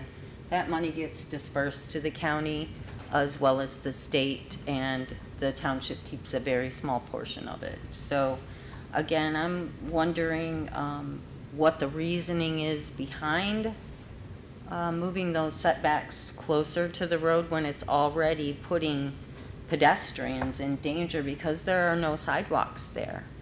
And I think if anything gets amended or changed as far as land parcels, that they may have to update and put sidewalks in place, and that would again probably impose on bringing those trailers more closer to the road. So also in the reading, it did talk about trash being in the entryway for coming in and out of accessing that mobile home park on trash days. So I don't know what the purpose was behind this. So I guess if we could get some clarification on that, that would be helpful as well. Mr. Supervisor. You got a motion on the floor, but second, anybody other comments? Steve? Mr. Supervisor, I wanted to respond to the treasurer's question Okay. too. It's part of the motivation, I believe, from the application is to actually put larger edifices, larger manufactured homes there like that. So that would be different than a larger footprint than maybe, for example, a current standard size. But also more background too, the reason why Lara has this regulation and why the township has its spacing requirements is for public safety. You know, if there's a fire and something's too close to each other, that increases the chances of fire spreading.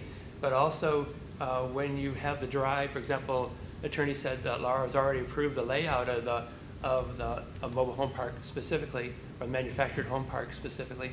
That things have changed since then. It used to be one-way traffic. Now there's two-way traffic. Cars parking on both sides. Trash containers that you mentioned on there. So to bring a fire engine quickly in there today is, with those conditions, it's compromised already. But the regulations are trying to avoid those compromised situations. So a fire department can quickly, or an ambulance can quickly respond. Right now, you have to meander around. If you had a Honda Fit, you would not be able to drive a fire truck around like that. Thank you. Anybody else? Okay, got a motion on the floor to go ahead and reject this and then support. And we'll do a roll call vote. We'll start off with Trustee Glass. So what, did we change this motion? The motion that I offered was to reject the text amendment and to confirm the Planning Commission's action. Right. Aye. Yes. Trustee Ludi. Aye. Trustee Miller. Aye. Clerk Mackey. Aye. Treasurer Miller. Aye. And I'm aye. Thank you. Okay, the next one is request to approve first reading for rezoning of 3006 Douglas Avenue. And I guess this was a plan, came back by the planning thing, planning and zoning. I'm just trying to see who submitted this, and it doesn't really say Kyle did, but Like, anybody got any questions or comments? Go ahead, I Steve. can provide a little background. This- Okay. We talked about this at a previous meeting where this is the northeast corner of Mazel and Douglas, the site of today of Brook Farm, the wonderful antique place. And the property is zoned multiple zoning designations from residential all the way to industrial. And what the planning commission approved but is seeking official approval from this board is to clean up the zoning into just two different zones, an I-1 light industrial area, which is most of the property, north of the northern portion of the property, and closer to Mazel, the southern part of the property, to a C2 commercial corridor.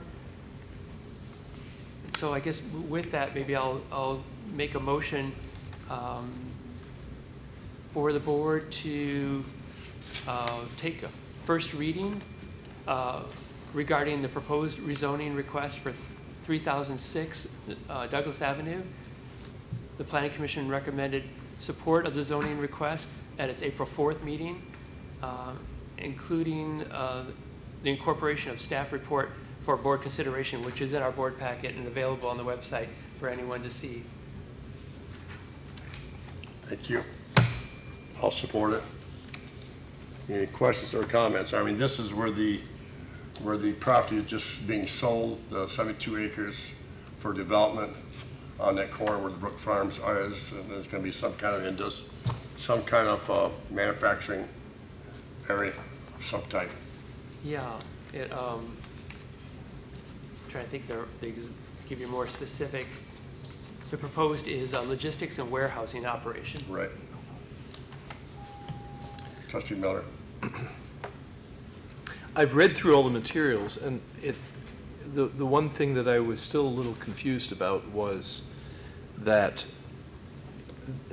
this would not conflict with our present master plan, present being the one that we've been up to this point, but we just moments ago approved the next version of the master plan, and there was in the memorandum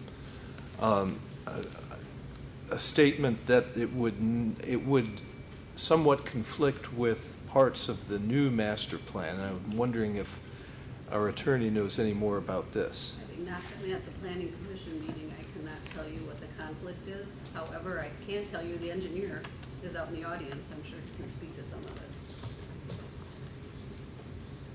You want to speak about it? Come up to the podium. Just tell us who you are, please. Sure. Good evening, Jason with AR Engineering, representing the development team. So I did try to dig in a little bit online for what the conflict was. It was discussed, and Mr. Ludi may be able to expand on, but so it's been master planned for essentially what we're proposing for quite a while, which is the previous master plan was a multi-use development, and which includes anything from a residential use to an industrial use. And the new, I did try prior to the meeting try to find the 2024 master plan zoning map. I was not able to find that. Mr. Ludi, I don't know if you have that offhand. Yeah, that was part of the document that was up until a few minutes ago was just a proposal. Yes. It was accepted by the Planning Commission on April 4, but it was waiting final recognition by the board, which we did a few minutes ago. And maybe I could add to it. My understanding is that the only kind of a semblance of a conflict was just that the residential zoning was one example of less intensive zoning, and that the proposed I-1 and C2 zoning would be more intensive than existing conditions, which would apply be more intensive than, say, the residential. There's just a small, maybe 5% of the property is zoned for residential. And I think that's the only conflict that I'm aware of. And I wouldn't even really call it a conflict, is an area of any concern. And a few of the other things that were discussed at the planning commission meeting was really, at the north end of that property, I believe just adjacent is currently a residential use but zoned commercial. And so the discussion was at planning commission was obviously when we get further into the design that we are more than happy to consider how the operation functions to create that buffer to the north. And then there's vacant land to the north also that is zoned R2. And we understand that, that's going to be looked at by the planning commission and considered. So we're happy to work through that with the planning commission, assuming everything continues moving forward. Thank you. So are we okay with moving this on for first reading? I'm looking at attorney and you. You have a motion and support for first reading. You could vote on that. I will tell you that a master plan that you just adopted is not a new zoning map. It's a projection as to what may happen in the future. Okay. So that's one of the considerations for rezoning. Okay. Yeah, thank you. Okay. And also, as the engineer said, it will come to the planning commission for a site plan review, and then we'll go through all the specifics that we've already kind of jumped the gun at the last planning commission meeting to say, hey, there's a residence north of this. It's not zone residential, but it's being occupied as residential. It's zone commercial, but we will examine all those things like the drives in and out, whether they be off of Douglas or off of Mausel, and all the details to protect health and welfare, public safety will all be addressed then. This is just the first step of moving forward. Then we can't have a site plan until presented to the planning commission until the property's been rezoned to be acceptable for the uses that the future owner proposes. So we do have motion and support. So we can just go ahead and do a roll call vote. Is it possible to get a little more information on the anticipated, like what you anticipate being there? All we, as all the planning commission knew, is that the logistics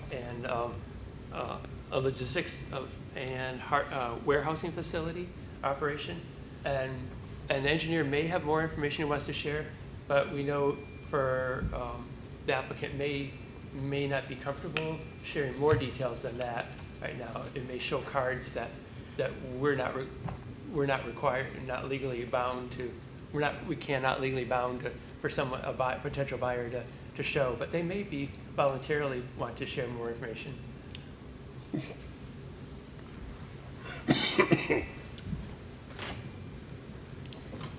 Yeah, I can expand slightly. Obviously, we're working through a lot of, preliminary aspects. We don't want to get too far ahead of ourselves. We want to make sure that we do our due diligence with the township, but kind of down at the intersection portion, we're looking at something in the realm of a convenience, gas station, restaurant type situation, and then to the north of that, which is where the light industrial is, and as Mr. Ludi had mentioned, warehousing and logistics.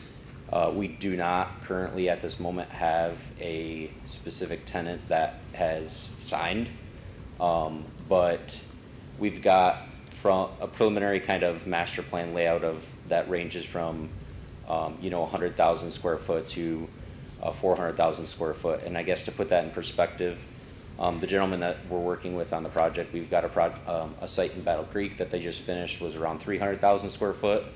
Zoetis is occupying that facility as part of their distribution, and they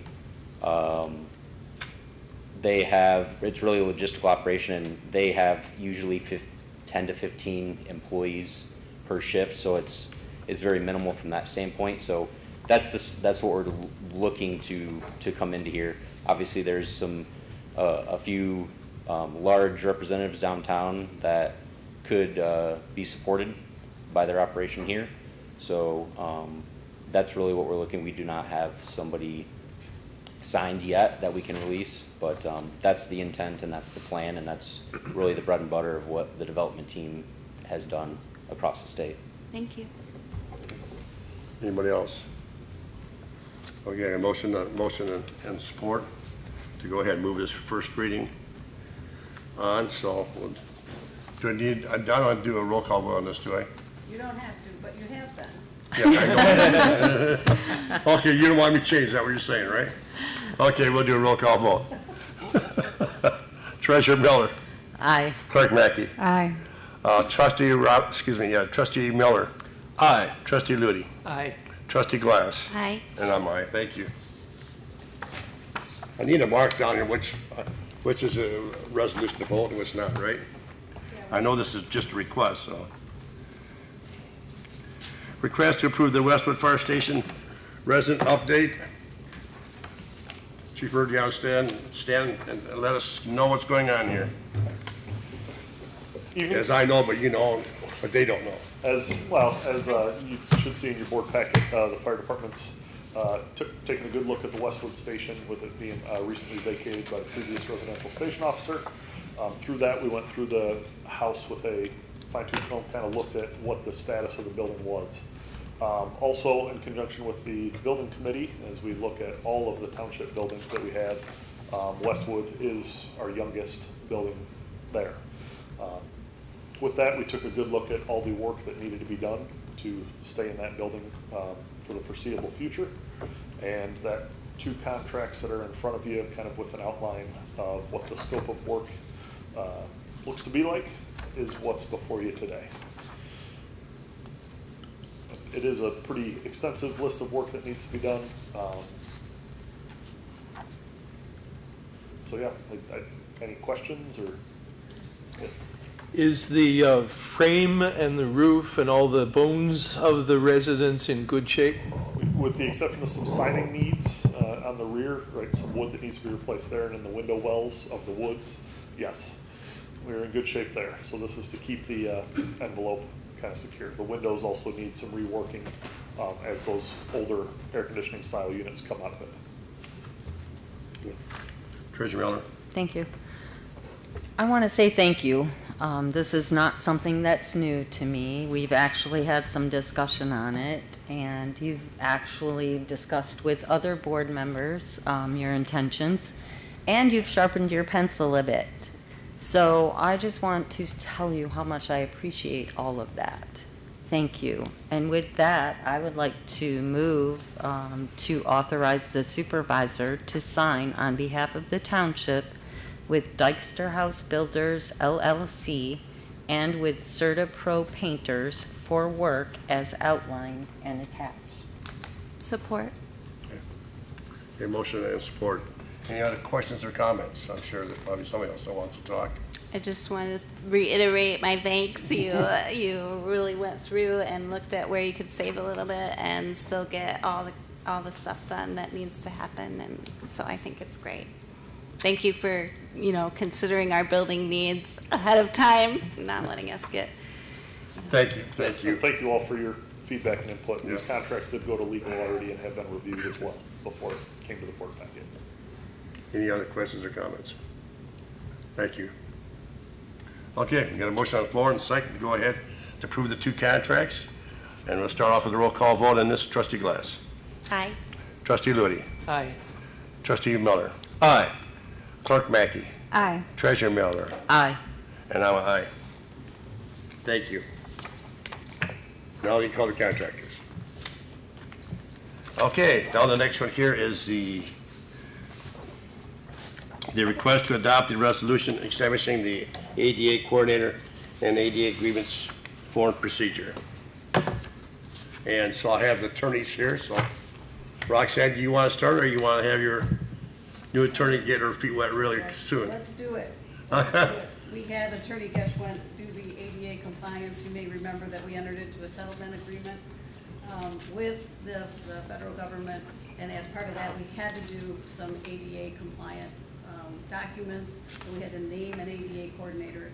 So Attorney Geschwint did do that, and she is probably prepared to talk a little bit about it. Sure. Okay. Come on up. And thank you for your work. Thank you. I've never done this before, so bear with me. As part of the resolution and packets that I've prepared and sent over, there were several steps that the federal government was requiring the Kalamazoo Township to kind of put into effect and different procedures we needed to follow. Within the packets, you can find both the resolution to establish the ADA coordinator, as well as the policies and procedures going forward with the ADA coordinator position and how those different complaints can be taken and how they're processed. Once this is approved, if the board chooses to approve it, all of these forms and guidelines will be handed out to the department heads. Forms will need to be made available both in person and online. There has to be different places that they're posted around all the township buildings. And again, that's outlined in all the procedures. And then I believe that I also attached separate instructions in how many days each step needs to take and the different things that each person has to do. So, depending on who takes the complaint, it has to go to the ADA coordinator within so many days.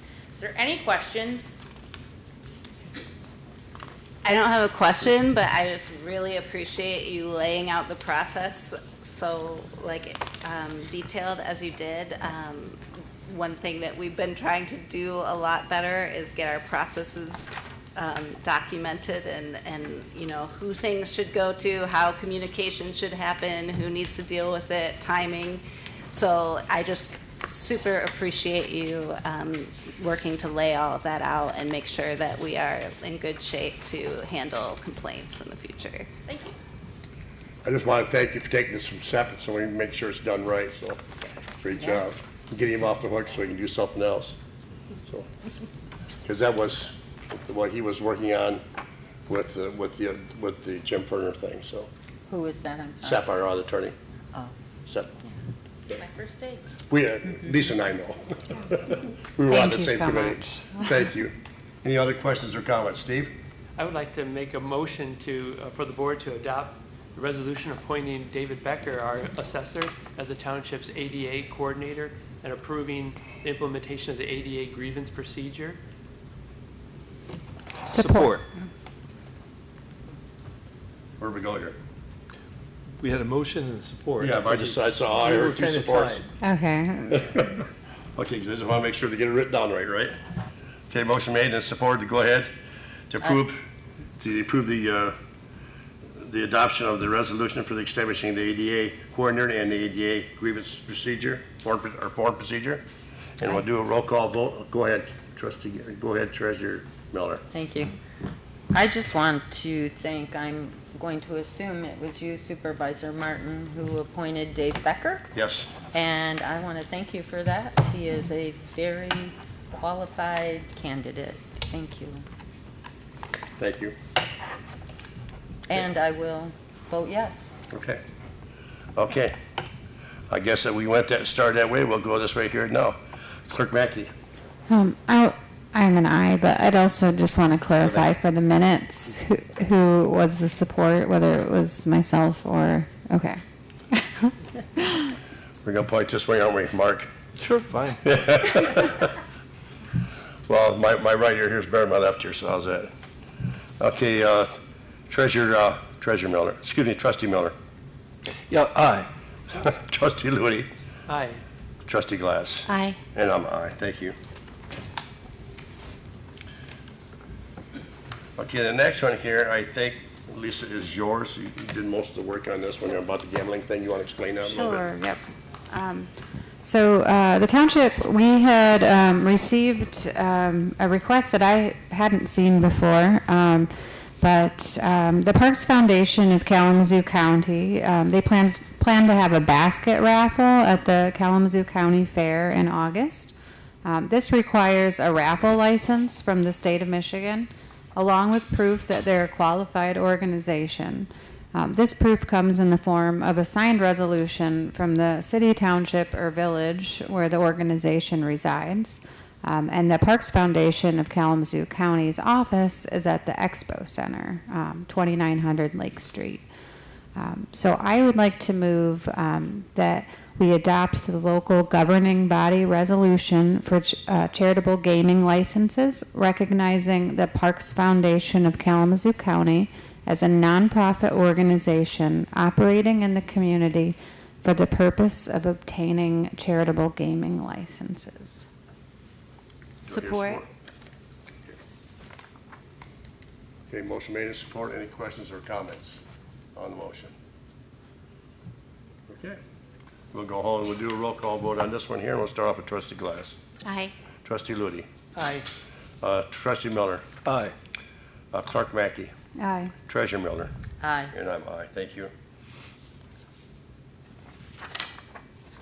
Okay, the next one is the resolution to self-owned vacant land locked property.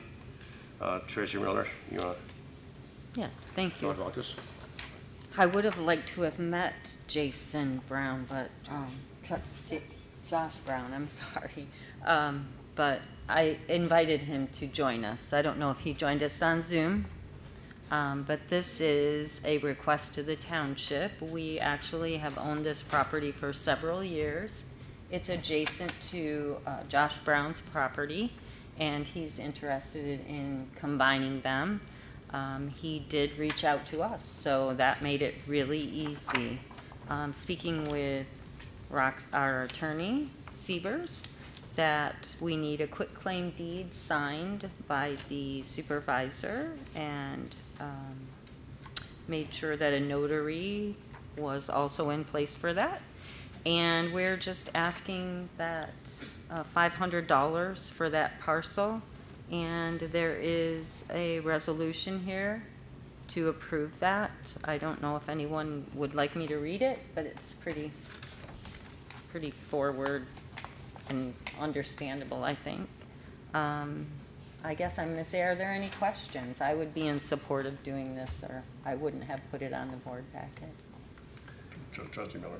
My only question is, what's the area of this property? $500 seems like a very small amount, so it's not a buildable lot. No, it is not. And in speaking with our assessor, it's landlocked as well. Yes, okay. So, yeah, there's not much you can do. There's no way in, no way out.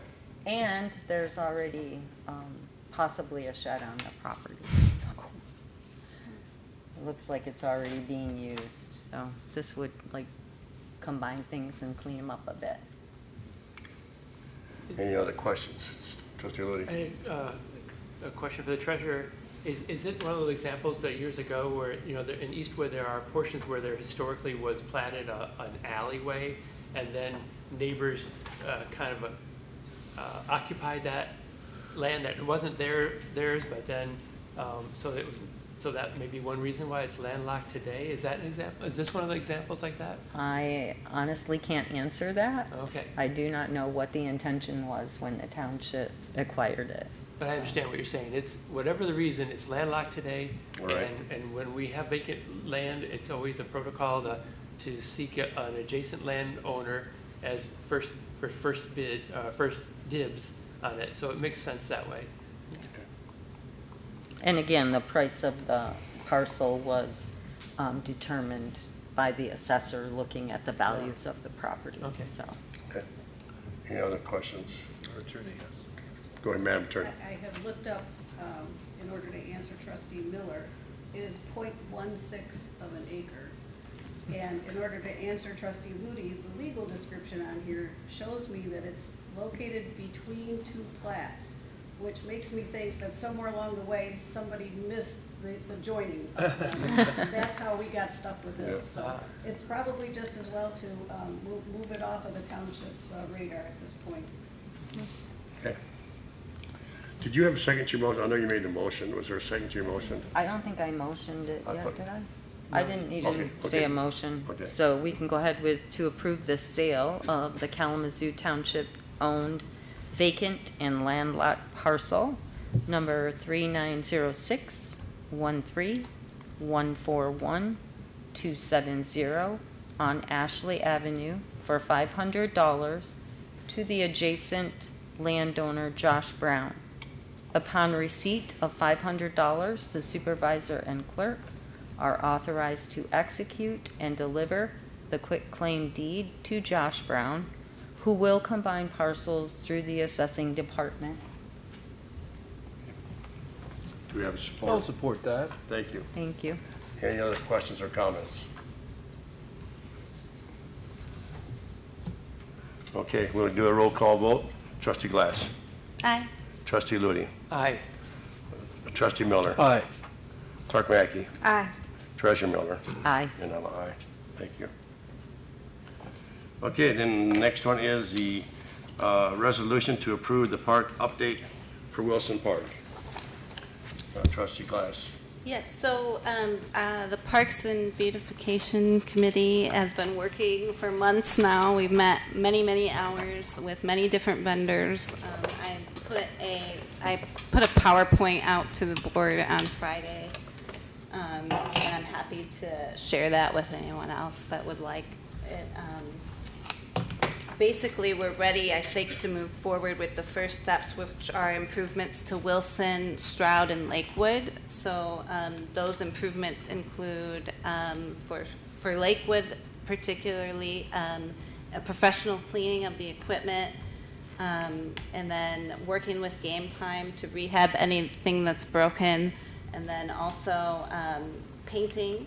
There's a car piece on the property that's like a play piece that's on there that needs repainting, and updating the wood chips, updating the anything that needs updated around the playground, and then the grills and the picnic tables, I believe, is for that. Yeah, because there's one grill that we threw away that was no good anymore, correct? Yeah, and all the picnic tables are. Yeah, that was bad too. At Wilson, you're speaking of Lakewood? Yes. Yeah.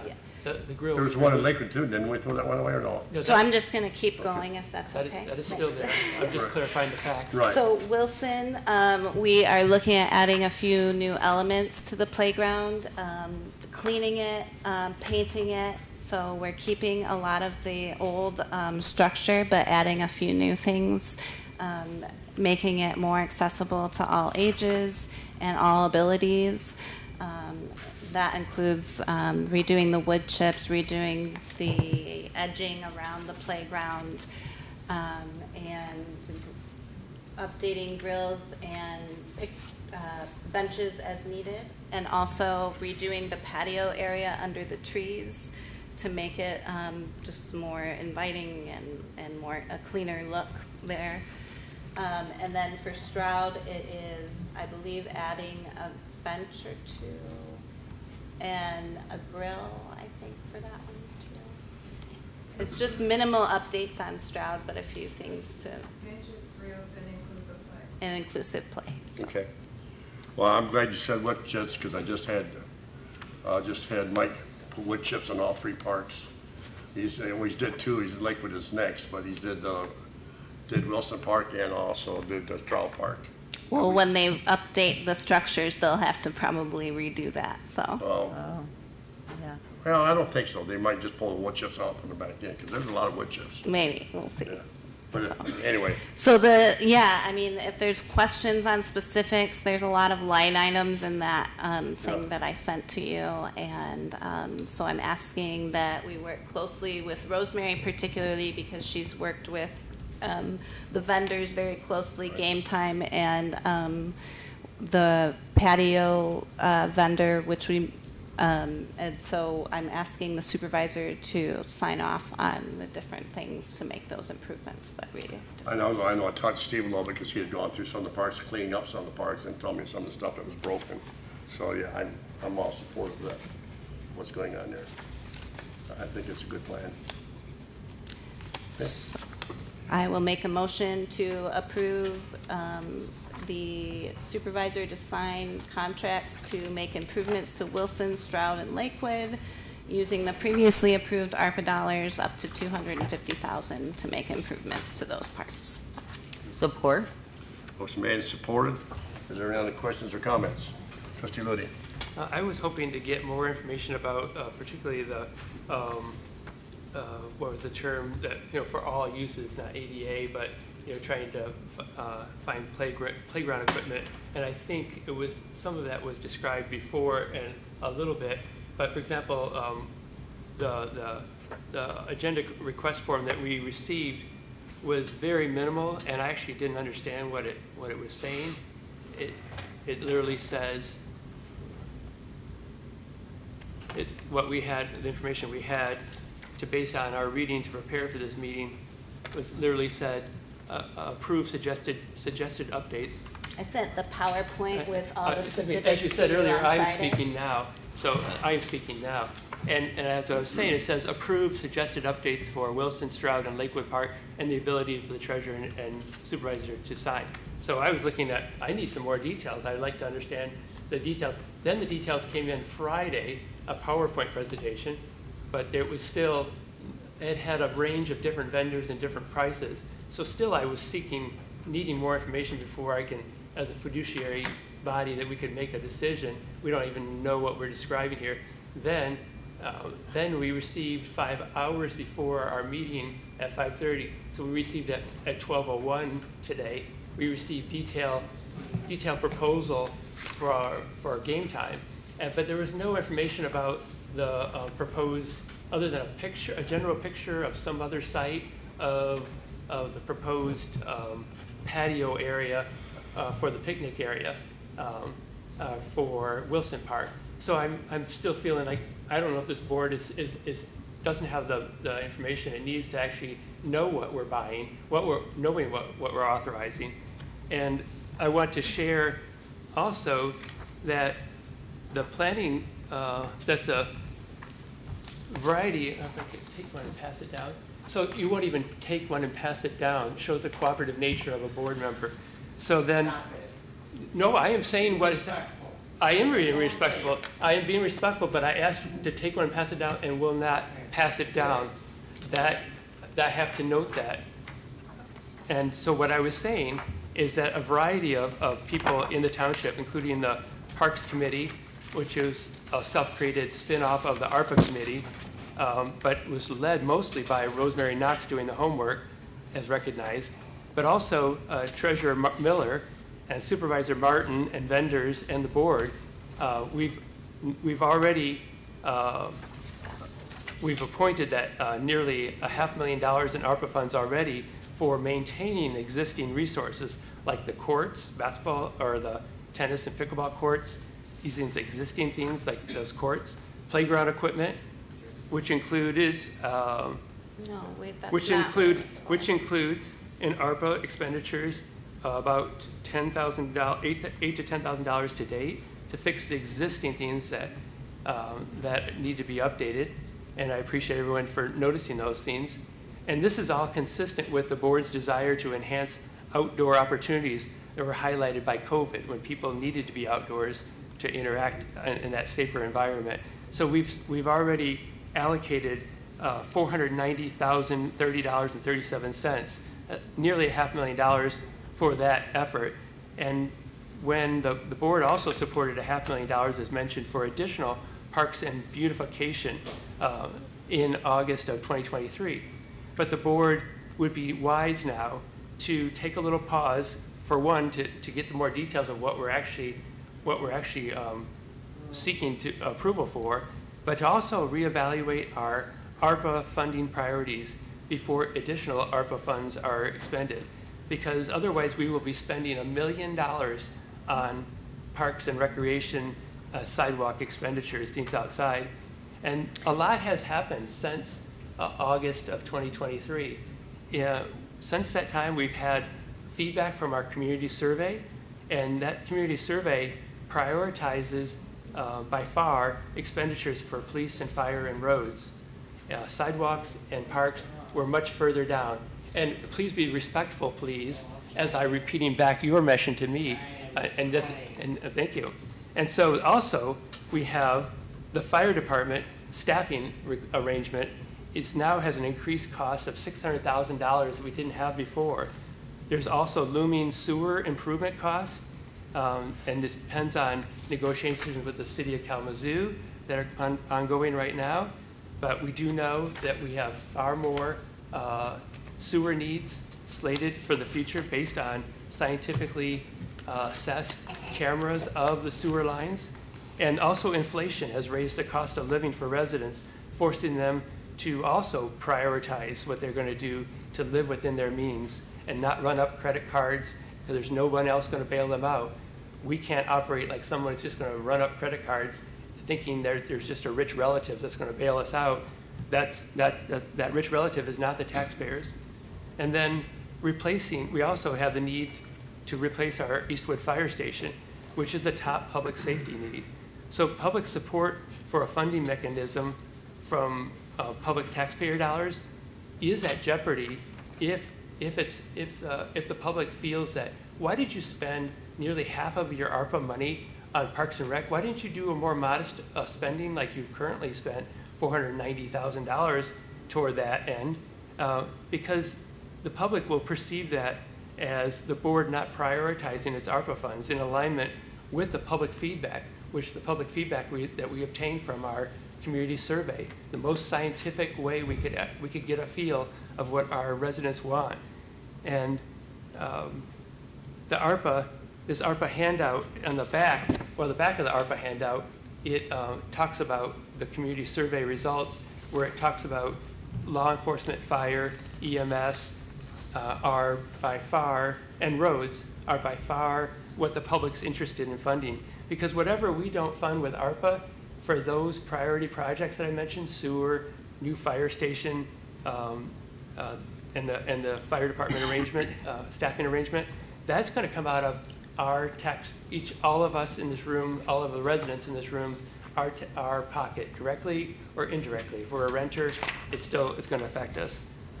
So that's why I want to make the board aware, despite the anxiety and the opposition, for me just to share the facts that the ARPA fund has about $624,000 remaining, and it's a good point in time for the board to pause for a second and say, do we really, knowing all the things that have happened, since we gave a head nod, the board gave a head nod in August of 2023, do we still want to spend $500,000 of that remaining $600,000 on parks improvements when we know we have other priorities that the public has told us are their priorities as well?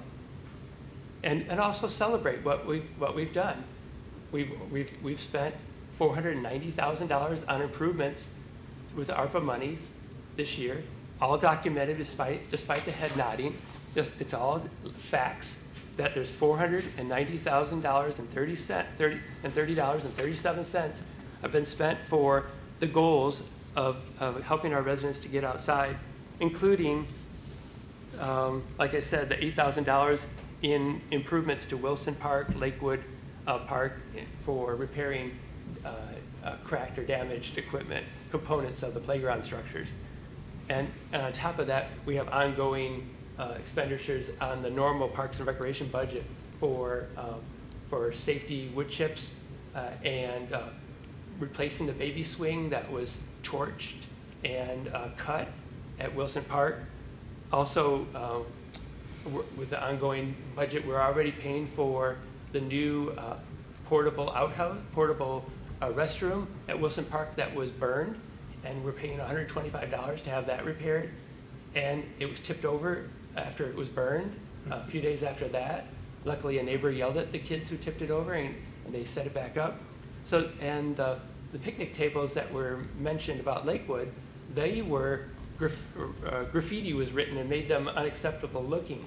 But as a former recycling coordinator, we first reduce, then we reuse, then we recycle, and that's what the fire department had painted over the graffiti years ago, and then new graffiti was written on with a different color pen to try to show up, and gouged with a knife. So it's not the problem of the picnic tables. It's a problem of always trying to stay ahead of the vandals that are breaking their quality down. But they are solid and good integrity tables, except for one and that table needs to be righted or replaced. And so I would be most interested in the self-appointed Parks Committee and Beautification to come back with more explanation about the details of what they're doing, so we can see what these components in the parks are, what the patio really is, not just a picture of another site with no details of what that is. Thank you. Anybody else? I'll just go this way on down. All right. Well, I appreciate your thoughts, Trustee Ludi. I feel differently about it personally. Back in August of last year, I was one of the members of the board that sat on the ARPA committee, and we talked about how we wanted to prioritize those federal dollars, and we had a lot of discussions before we even before the creation of this Parks and Beautification Committee that we have. And at that time, the ARPA committee made a recommendation to bring forward the agenda item for $500,000 of those ARPA dollars to go towards Parks and Beautification. And that was voted on and passed ultimately by this board on August 28th of 2023. So I served on that ARPA committee. I remember a lot of the people in this room served on that committee, community members. One of them is no longer with us, Angie Ponzini. She was a huge advocate of this, and she truly cared about this community. And I believe that residents want to see an investment in the parks. And while we have rising costs, these are federal dollars. And I believe that the Parks and Beautification Committee that has put together this proposal has put a lot of energy into it. They're aware that certain expenditures might require ongoing dollars, so they've been really thoughtful about what types of improvements they're suggesting. And so I'd like to see us move forward with this. Because that is how I voted in August of last year, was to make these improvements. There's a lot of young families in our community that would love to see these park updates, and I'm really excited about it. Thank you. Treasurer Miller, you're next. Thank you. I just want to say that most of the things that we're discussing at this point are updating what we already have. Fixing broken equipment, adding a little bit of play structure to an already existing play structure. And I want to pop back really quick to Angie Ponzini, because when we first started this park committee and looking at Wilson, we were going to do all brand new equipment. And she was, as Trustee Ludi is, let's use what we have. So we stepped back and we said, yes, we've got some great equipment already. How can we make it more accessible to, ADA compliance and accessible to younger? So we did that. That's part of what we're looking at, spending part of this money that we're asking for approval for this evening. But communication is huge, and we were made well aware that our wood chips are really, really low. They are not at a safe level, and that is part of what we were bringing forward to address. Painting, spray power washing equipment, and painting it to make it look new. Just basic cleaning, adding grills and picnic tables and benches. Those are basic things that anybody would want in a park. And what we're asking is just to upgrade or replace or re-maintain. So obviously I'm in favor of this, and I feel it's important to get some of this money from the government and put it back into our communities. I said this when I first came back into the township, that this township has a lot of tax dollars that come into it, and I would like to see that money going back into our communities, because it's because of the people that live in the communities that we continue to be able to open the doors. And I want them to know that I want you to have a place to go and feel good and bring family and play and crafts and create and be together. With a non-contiguous township, it's really hard to create unity, but I think in today's environment, that is most what we need. And we don't really encourage that. And if we have parks that we can bring people together and say, hey, I'm your neighbor, glad to know you, I think that's going to be really good for Kalamazoo Township. We've always been on the, well, since I've been on the board, on the forefront of moving things forward, like doing the marijuana, the medical marijuana. We were one of the first, and I would just like to be one of the first townships to say, let's be together, let's unite in a very difficult situation. Let's make it good. Thank you. Anybody else? Trustee Rudy. I have no qualms with the sentiment that we would really like to improve our parks. We like to build community, things like that.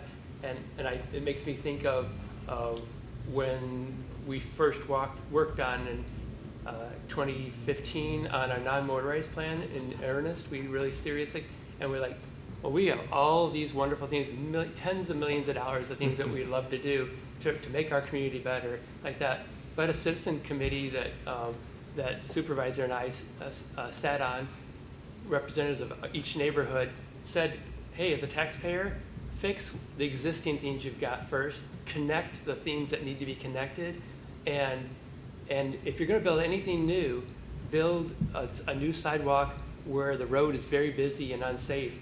And that was Sunnyside Road. It goes from East Main to Gull Road. That's a new sidewalk. And part of Gull Grand Prairie, which had partly existing, but there, kids were walking to Indian Prairie School, Kalamazoo Central.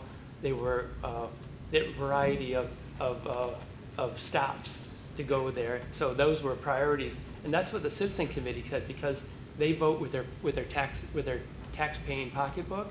So we followed that directive, their implementation directive, and that's what we still follow today for our non-motorized. And also, I think of when I let me just back up.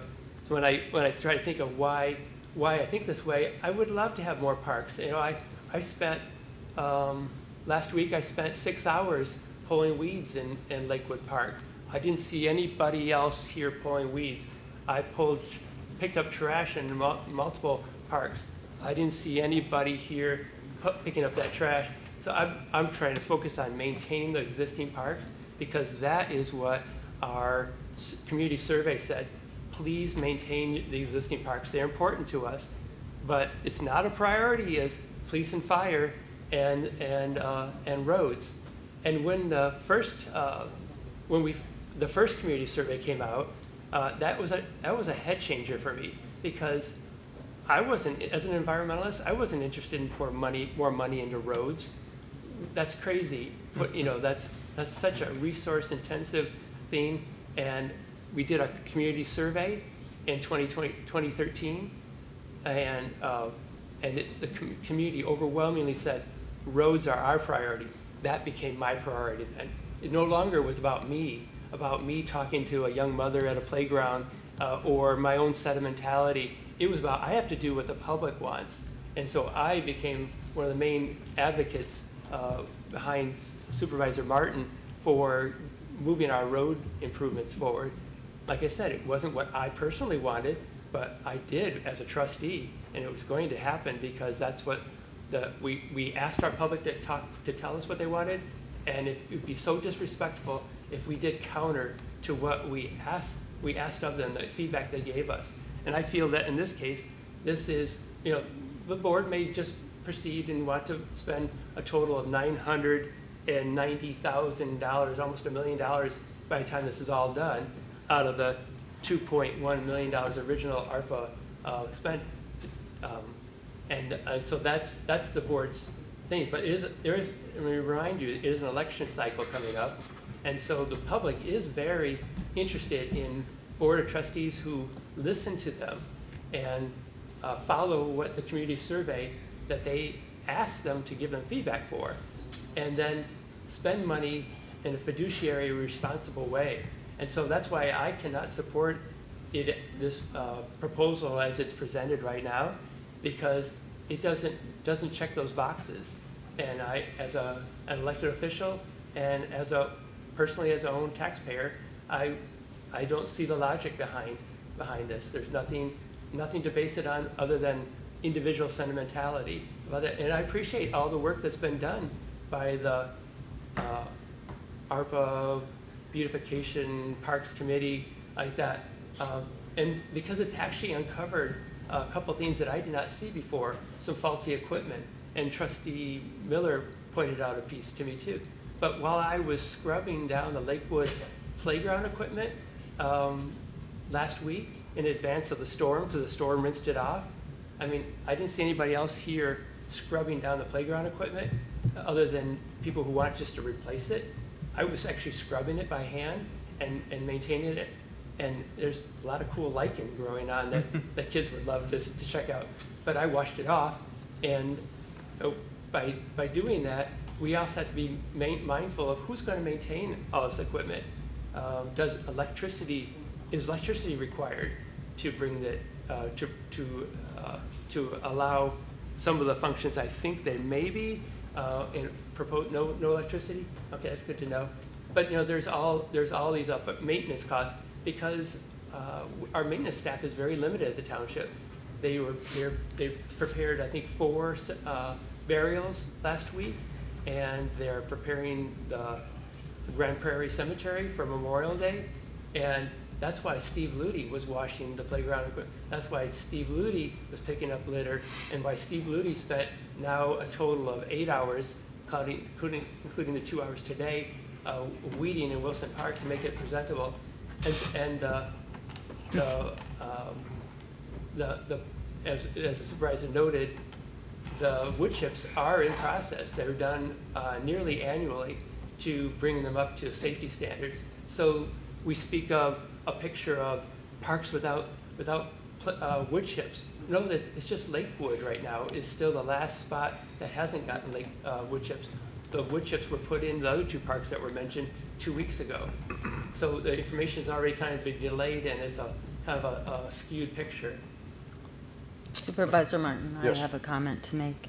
So if there have been wood chips replaced in Wilson, that was done prior to possibly fixing the border, because there's a big gap in the border that needed to be repaired. So that's part of being on the Parks Committee, is looking at these things that are not quite right and fixing, just as you said, maintaining what we have and improving. We're not doing anything big that is not going to make it better for the people, the kids, to go and play at the playgrounds, or the families to go and eat on the picnic tables or grill on the grill that's not there anymore. So this is just the initial step of, again, maintaining and improving. Yes, we want to add a 2 to 4 child age apparatus at Wilson Park, which just makes more play availability for the kids. So, and again, I'm looking at your number of 490, and you say we're spending $1 million. I'm not exactly sure where those numbers came from. You have the sidewalks of $300 listed under there, and when we were considering parks and beautification, that sidewalk thing was its own. And that's important, and $300 doesn't even touch that. So, that's a whole nother conversation. Okay, I've had enough conversation. We've got a motion on the floor, and we've got a second. We'll go ahead and move on the motion. We'll start off Ashley Glass, you want to read your motion, because you're the one that made the motion, I'm sorry, and I couldn't. and then we'll read that. call vote. I didn't make. She already read the motion. I already read it. Who did? Uh, Oh, you did? Ashley did, and it Yeah, was that's what I said, seconded Ashley by did, yeah. Shireen. Yes. So we're just ready to vote.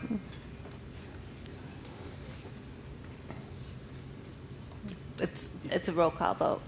Right, okay, I know. All right, we'll start off. Ashley Glass. Trustee Aye. Glass. Trustee Ludi. Nay. Trustee Miller. Aye. Trustee Clerk Mackey. Aye. Treasurer Miller. Aye. And I'm aye. Motion passed. Okay, now we're down to items removed. There is no items removed. So we'll go down to board member comments. Trustee Glass.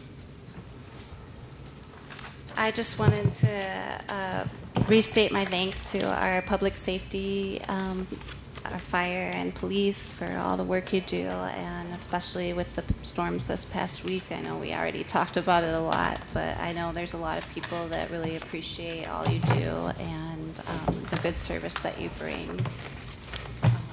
Other than that, I don't have much to report. Thank you. Trustee Ludi. Well, thank you. And thank you, everyone, for entertaining, for me to air the concerns I have. Particularly, I would like, and no laughter or anything, huff, snots, or anything that's going on. That's disrespectful, and I do not like that. But we only received specific proposals for $120,000, so I'm hoping more detail from this vague motion that for the board to approve $250,000 for improvements, and then approve the $500,000 for parks and beautification. We've only received specific information, line items from Game Time for $120,000. There's just no detail. And so I just wanted to voice that my interest in hearing more details, because the board just allowed a very vague proposal to pass. Then I want to share that the Planning Commission on May 2nd met and discussed the City of Kalamazoo's draft Imagine Westwood report. And I also wanted to thank the board for processing the number of Planning Commission items that were on tonight's agenda. I also want to share, just I have to say it, I've been receiving a number of emails that are blind copy emails, and I've talked to the trustee who's been sending those and said I do not appreciate those because I do not know who is in the conversation, and it veers on an Open Meetings Act violation when there's conversations being made, information being shared, besides just head nodding, which is nonverbal communication, which is passive aggressive, and that those types of emails, then one time they were responded by a resident, and a resident responded, and I have documentation of that. And so there was documentation, a blind conversation was happening under the radar outside of a public meeting, and a person who was blind copied responded who I was not aware of. And that makes me very uncomfortable as a public official to be subjected to that kind of, like I said, veering on the edge of open, it violates the spirit of the Open Meetings Act, and also it is just kind of, it's just disrespectful. Do you ever send it? What's the motivation for a person to send a blind copy without sharing the audience that this is sent to? That is I can't think of anything positive, especially between board members. If you're gonna be sharing some information that we literally cannot respond to, it just puts us in an unfair position to receive a blind copy when we can't respond to it, but the person sending it gets the right to kind of like a Twitter, just one-way communication. So I respectfully ask all board members not to use blind copies and to respect the spirit of the Open Meetings Act. Okay, Trustee Lynn, I think you got your point across. Thank you. Do you have anything else that you want to add? No, thank you. Okay. Trustee Miller. I would like to highlight a presentation which we had at our 5:30 work session meeting about the Home Ownership Preservation Partnership. And I'm not going to repeat the whole thing, but we had several organizations, including the Local Initiative Support Corporation, LISC, the KNHS Homeownership Services, and Community Homeworks. We had representatives of each of these organizations present to us that there is a tranche of money which is set aside for Kalamazoo Township residents. This would be for someone who is unable to afford home repairs that are critical for staying in their home and to prevent further deterioration of the home. That could include a new furnace, perhaps. It could include structural work, repairing a roof, replacing a roof, various kinds of things that, if unattended to, could ultimately lead to the loss of that home. There are requirements, income limits to be able to participate in this program, and it's, I believe, 80% of the median household income for our area. And if you think you might be in that category and you have a home repair, you live in Kalamazoo Township, that this home repair is necessary for the stabilization of your house, you can get in touch with us. We have brochures, and I'm saying all this. I know some of the people here were here already for the work session, but this is for anybody on Zoom as well who may not have been on yet. We will have these brochures at the counter of the township office. You can email any of us, I'm sure, and we will point you towards this resource. I think this is a wonderful program and a wonderful opportunity for our township residents who might be affected in this way.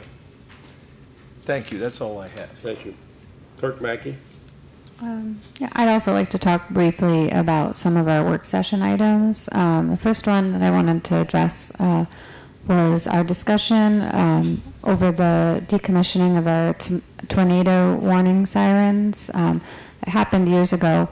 So I just wanted to reiterate that those sirens were ultimately decommissioned due to costs, but if you go to our website, you can, under the fire department tab, there's information about the weather radios that you can purchase here at the township. They're currently $25.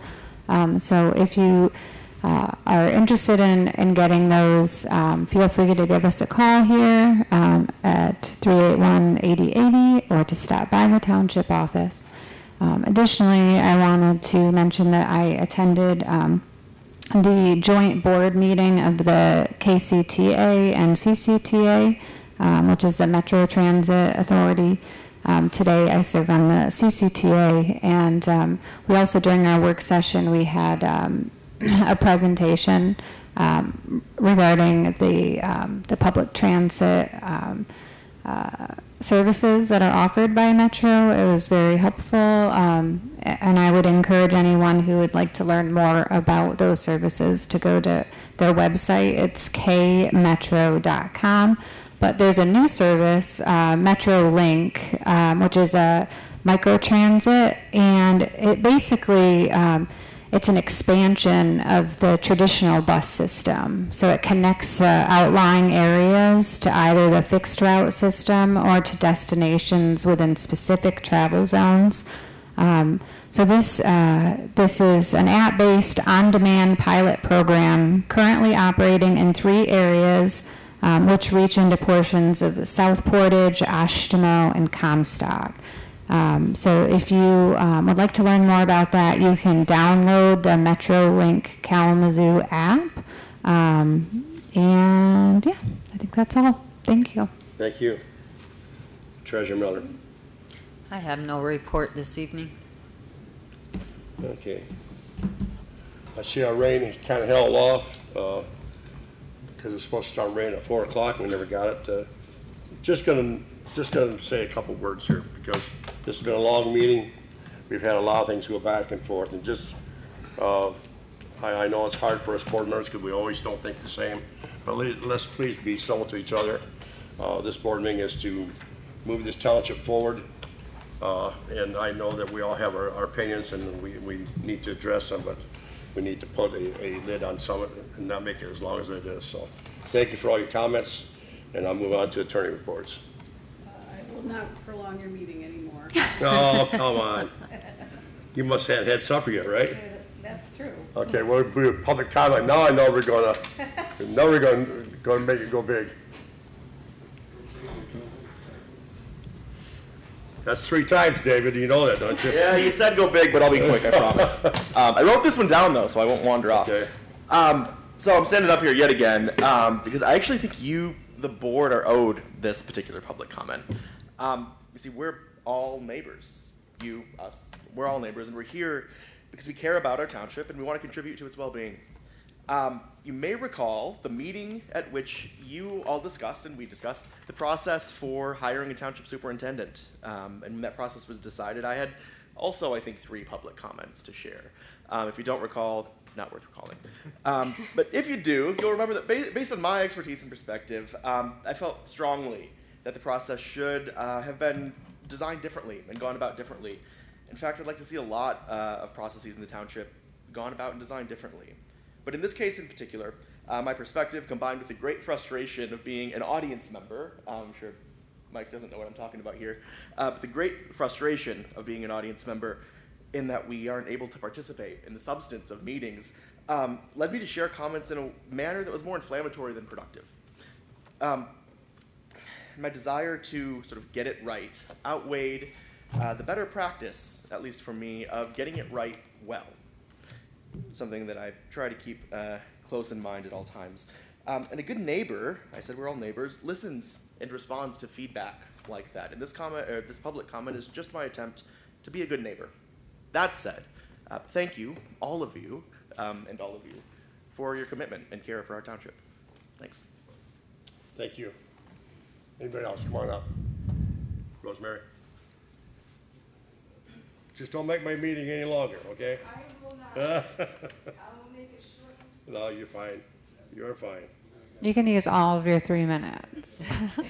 I'll just come in later tomorrow. That's all right.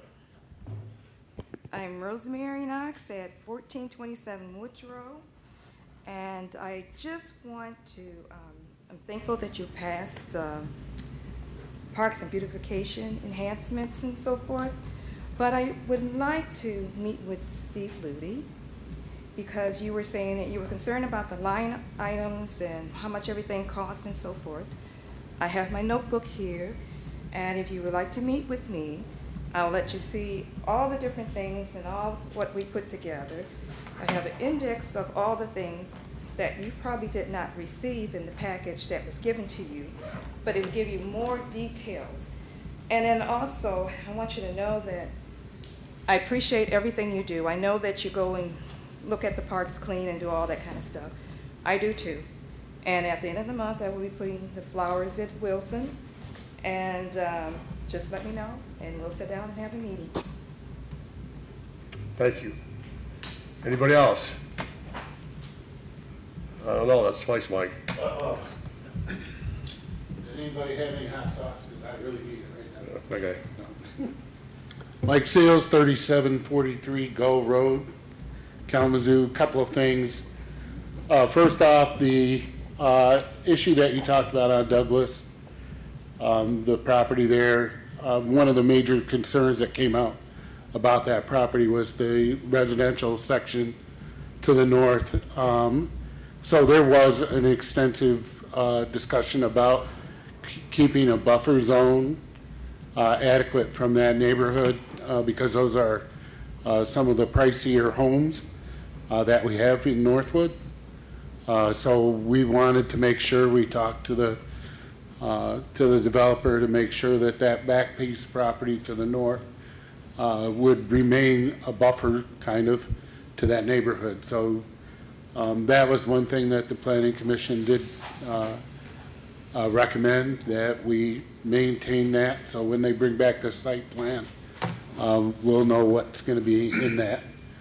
The second thing is, Douglas and Mazel is also gonna become a thoroughfare to, trucking once the penetrator is open. So, we should not be just thinking about this piece of property. We should be thinking about all the property on Mazel, because it is gonna be directly affected by the, penetrator when it is installed. The other issue about the trailer park was that the setbacks, was also told to us that the fire department doesn't even have enough room now in that particular trailer park. But the most important part of that is that what we change for that trailer park also affects every other trailer park in the township. It is not just restricted to that particular that trailer park. So even if we could change it, would we want to change it? Because that would affect other trailer parks in the township, and that would make a difference. Normally, I'm going to break one of my own rules.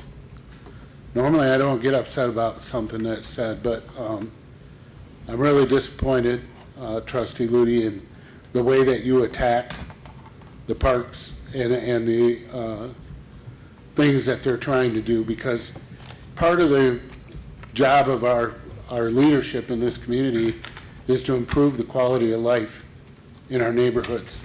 Those parks are the key to our neighborhood. We do not have schools to bring families into our neighborhood. So that means that our parks have got to be the best. And whatever these people have worked on really hard to bring before you did not deserve that kind of criticism from you. They did not deserve that. You went down a whole litany of things that are affected by other decisions that are made by this board. And leadership isn't just about going out to the parks and cutting or trimming or cleaning them. It's supporting the people that you put on advisory committees to be able to do their jobs.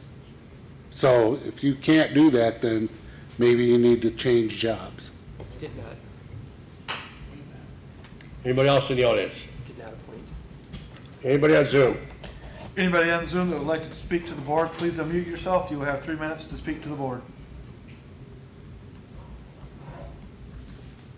Seeing none.